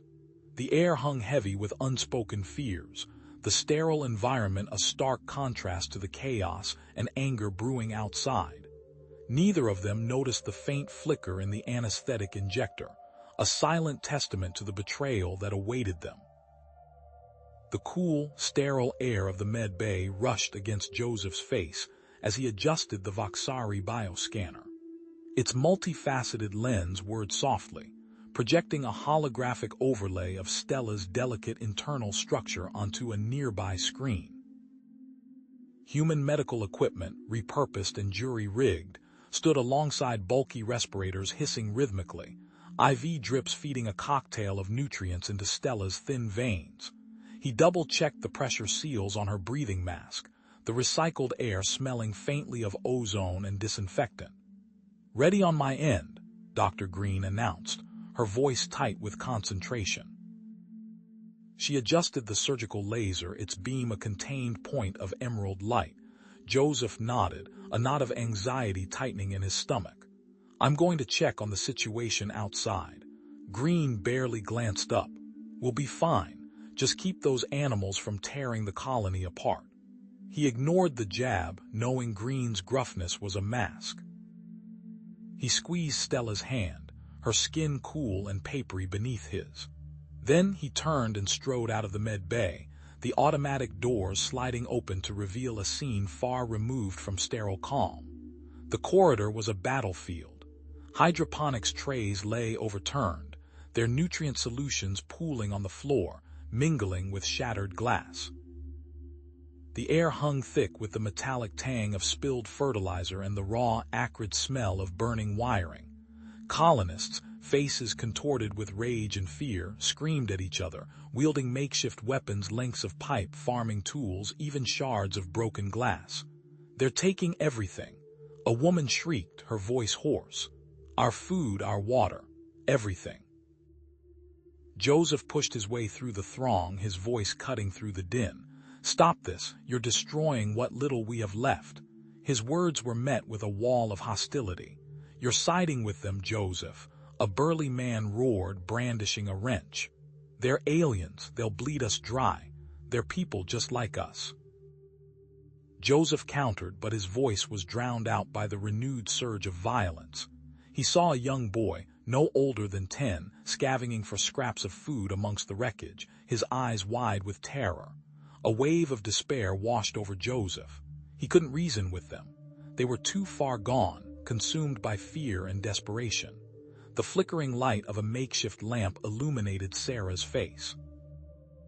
Her husband coughed, a rattling, wet sound that echoed in their cramped quarters. Her child, pale and thin, lay listlessly in her lap, skin burning with fever. "Mommy, I'm cold," the child whispered. Sarah stroked her hair, her eyes filled with a desperate love. "I know, baby, I know." Her husband reached for her hand, his grip weak. "It's getting worse, Sarah, the sickness." "It's their fault," Sarah whispered, her voice trembling. "The Voxari, they brought it with them." Her husband coughed again, a spasm that shook his entire body. Don't do anything rash, Sarah." "I have to protect you," she replied, her voice hardening. I have to protect our family. Sarah stared at the bank of monitors, her hands hovering over the control panel. The images swam before her eyes: Stella's pale face, the glint of surgical instruments, Joseph's grim expression. Guilt gnawed at her, a relentless, insidious pain. But beneath the guilt lay a fierce, unwavering conviction. She was doing what she had to do. Back in the med bay, the surgery had begun. The emerald beam of the laser traced a precise line across Stella's chest, vaporizing the delicate Voxari tissue with a faint, sweet smell. Joseph watched the monitors, his gaze fixed on Stella's vitals. Her heart rate was elevated but stable. Her breathing was shallow, but Dr. Green's voice was calm and professional. "Retractor, please." A surgical assistant handed her the instrument. Green inserted it into the incision, pulling back the skin and muscle to reveal the intricate network of veins and arteries beneath. Sarah watched from the observation point, her heart pounding in her chest. She reached out, her fingers trembling, and subtly adjusted a dial on the control panel. A barely perceptible flicker ran across the anesthetic monitor. "Administering anesthetic," Green announced. Joseph frowned, glancing at the monitor. The numbers seemed off. "Are you sure the dosage is correct?" Green scoffed. "I know what I'm doing, Joseph. This is delicate work. Let me concentrate." Stella felt the prick of the needle, the cold rush of the anesthetic entering her veins, but nothing. The pain was still there, a searing, agonizing fire that ripped through her body. She clenched her fists, biting back a scream. She couldn't stop them now, not when they were so close. Green continued the incision, her movements precise and efficient. She was oblivious to the sweat beading on Stella's brow, the tremor in her hands. Stella's vision blurred. The pain was almost unbearable, a white-hot agony that threatened to consume her. She focused on Joseph's face, his brow furrowed with concern. She couldn't let him see, she couldn't let him know. Her vital signs spiked. Her heart hammered against her ribs, a frantic drumbeat that echoed in her ears. Joseph's eyes widened. Her heart rate, it's climbing. He pointed at the monitor, his voice sharp with alarm. Green glanced at the screen, her expression dismissive. "It's just a reaction to the procedure. We need to move quickly." "No," Joseph insisted. "Something's wrong. Stop the surgery." "I will not be dictated to," Green snapped. "We're almost there. We can't stop now." A strangled scream tore from Stella's throat, a raw, agonizing sound that cut through the sterile hum of the med bay. Joseph's face paled. "That's it. I'm ordering you to stop." He stepped forward, his voice filled with a cold, unwavering authority. Green glared at him, her face flushed with anger. "You can't do that. I'm the doctor here." "I'm the ranking officer," Joseph countered, his voice steely. "And I'm telling you to stop this surgery now." Before Green could respond, Stella's body went limp. Her eyes rolled back in her head and the monitors flatlined. A long, piercing tone filled the room. Joseph stared at the lifeless form on the operating table, his face a mask of horror. "Stella! Stella!" Joseph roared, his voice cracking. He smacked his fist on the bio-bed console, alarms blaring in response. "Get her stabilized, now." He shoved aside a technician, grabbing Stella's limp hand. Her skin was cold, clammy. He pressed his fingers against her throat, searching for a pulse, finding only a faint flutter. The medical team swarmed around her, injecting stimulants, attaching electrodes, their movements frantic but precise. BP's dropping. A nurse shouted, "Heart rate critical." The head surgeon, his face grim, stepped forward. "Joseph, I'm sorry. There was a malfunction with the anesthetic. It was tampered with." Joseph's head snapped up, his eyes blazing. "Tampered with? What the hell are you saying?" "Someone deliberately altered the dosage," the surgeon said, his voice low. "It was designed to shut her down." A long, piercing tone filled the room. Stella's heart monitor flatlined. A collective gasp went through the medical team. "No," Joseph screamed, his voice raw with pain and denial. "No, Goddammit, get her back, do whatever it takes." He refused to release Stella's hand, clinging to it as if his grip alone could bring her back. Time of death 0847, the surgeon announced, his voice heavy with resignation. I said don't stop, Joseph bellowed, his voice shaking. She's not dead until I say she's dead. Keep going now. The medical team, spurred by his unwavering command, resumed their efforts, pumping her chest, injecting adrenaline, fighting against the inevitable. A flicker, a memory. Stella, a child amidst the ruins of Vox Prime. The sky ablaze with nanite fire. Her parents shielding her, their bodies dissolving into gray dust. Then darkness. Waking in a cold, sterile lab, her body rebuilt with cold cybernetics, a prisoner in her own flesh. A faint beep, then another. Stella's heart monitor flickered, a weak, erratic pulse returning to the screen. We have a rhythm, a nurse cried, her voice filled with disbelief. It's faint, but it's there. Joseph sagged with relief, his body trembling.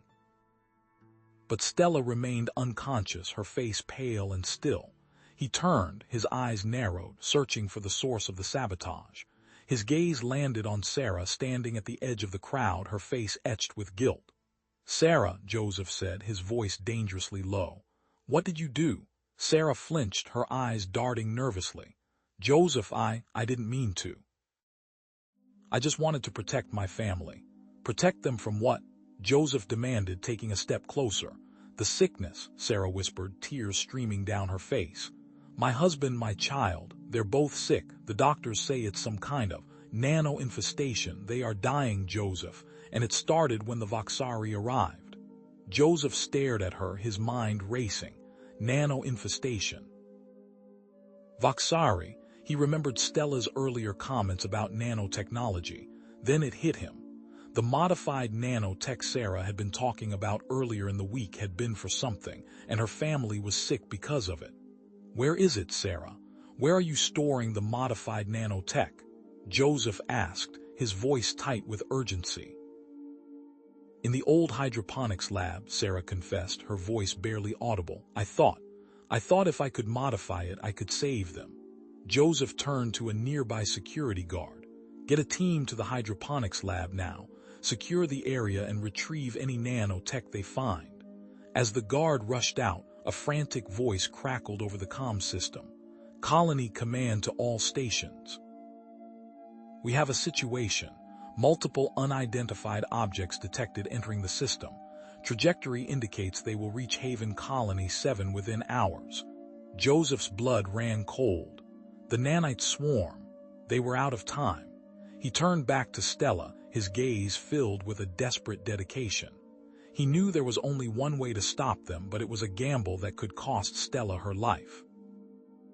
We don't have time for her to recover, Joseph said, his voice grim. We need that activation code, now.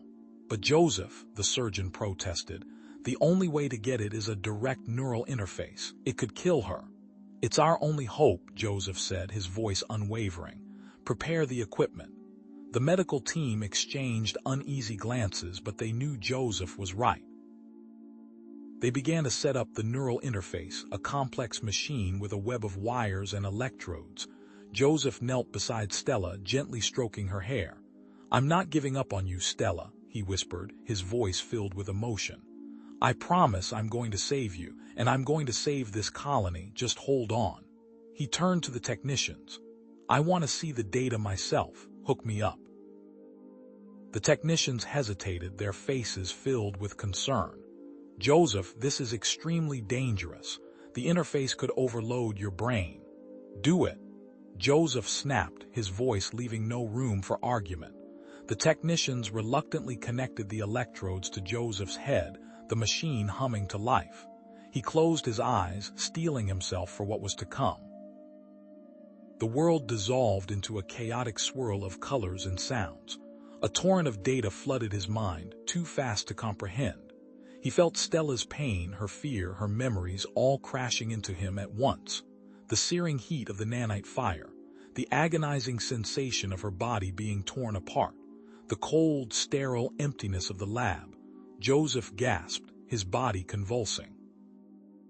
The pain was unbearable, 1,000 needles piercing his brain. He struggled to stay conscious, to hold onto the code, to bring it back to reality. With a final surge of will, he ripped himself away from the machine, collapsing onto the floor, gasping for air. The code, he rasped, his voice barely audible. I have it. 7 Alpha 9 Delta. Repeat. Sequence. Terminate. The medical team scrambled to record his words, their fingers flying across the keyboard. Joseph lay on the floor, his body shaking, his knees going weak. He watched as the technicians frantically loaded the code into the colony's defense system, their faces etched with anxiety. Every second counted. Finally, the last line of code was entered. The technician hit the execute button. The system's word analyzed and then spat out a message. Error. Code execution failed. A collective groan went through the room. Outside, the sky darkened as the first nanite swarms entered the atmosphere, a gray, creeping plague descending upon Haven Colony 7. Despite the code's activation, the nanites continued their descent, glittering like malevolent stardust in the upper atmosphere. Alarms blared across the colony, their shrill cries mirroring the rising panic. The defensive shields, meant to be the last line of defense, shimmered momentarily, then flickered and died, overwhelmed. Joseph stared at the failing monitors, his heart a lead weight in his chest. It's not working, he rasped, the words tasting like ash. The code, it's not affecting them. Then, a chilling realization dawned. The sickness that plagued the colony, the one Sarah had unknowingly sabotaged with her attempts to help her family. It had altered the nanotech, made it resistant to the original code. The swarm was adapting, evolving, and their defenses were useless. Suddenly, a jolt, a phantom sensation, ripped through Joseph's mind. A flash of insight, born from his neural link with Stella, now lying unconscious in the med bay. He saw the original design of the defensive nanotech, its intended purpose, to target specific biological weaknesses, a corrupted form of its original intention. The key wasn't to fight the nanites directly, but to exploit their connection to the altered colony nanotech. He stumbled towards Sarah, who stood frozen in horror, her face pale. Sarah, the sickness, the altered nanotech, it's the key. We need to refine the code, target that specifically. Guilt etched lines on her face, but her medical knowledge, her desperate desire to atone, flickered in her eyes. I can help. I know the signatures, the specific modifications. Working feverishly, fueled by adrenaline and desperation, Joseph and Sarah refined the code. It was a long shot, a desperate gamble, but it was their only hope. The refined code requires a massive energy surge to transmit, Joseph said, his voice strained. Far beyond the colony's normal capabilities. He looked towards the med bay, towards Stella. She was the only one capable of releasing that kind of energy, channeling it through her cybernetic systems, but it would likely kill her. Stella, still barely conscious, her iridescent skin shimmering faintly under the med bay lights, heard Joseph's plan. Her multifaceted eyes flickered open, focusing on him with surprising clarity. It is acceptable, she whispered, her voice weak but firm. My final act. Joseph's throat tightened, but there was no time for sentimentality. He nodded grimly. We have to tap into the colony's central power grid, amplify her surge, prepare for a total systems shutdown. He barked orders, his voice echoing through the frantic colony. Divert all power to Sector 7. Prepare for complete energy discharge. In the med bay, Stella, her body trembling, reached out a spindly hand towards the activation console. Joseph took her hand, his calloused fingers intertwining with her delicate ones. Thank you, Stella, he said, his voice thick with emotion, for everything. She squeezed his hand weakly, a faint smile gracing her lips. For Haven. With a final, resolute glance, Stella initiated the transfer. The colony's lights flickered, dimmed, then died. Darkness descended, punctuated only by the sparking of overloaded circuits. Stella channeled the colony's power, her cybernetic systems straining and groaning under the immense pressure. Blue light erupted from her body, bathing the med bay in an ethereal glow. She transmitted the modified code, her body convulsing with the effort. Then, silence. In the atmosphere above, the nanites suddenly froze, their glittering descent halted. For a moment they hung suspended, like glittering dust motes caught in a sunbeam. Then, one by one, they began to disintegrate, dissolving into nothingness. A wave of relief so profound it was almost physical washed over the colony. The swarm was neutralized. They were alive, but the victory was short-lived. In the med bay, Stella's vital signs plummeted. Her cybernetic systems, pushed beyond their limits, sputtered and died. Her body went limp. Joseph cradled her in his arms, his heart breaking. Her skin was cold, her eyes closed. "Stella," he whispered, his voice choked with tears. "Thank you, you saved us all." Months later, Haven Colony 7 was slowly recovering.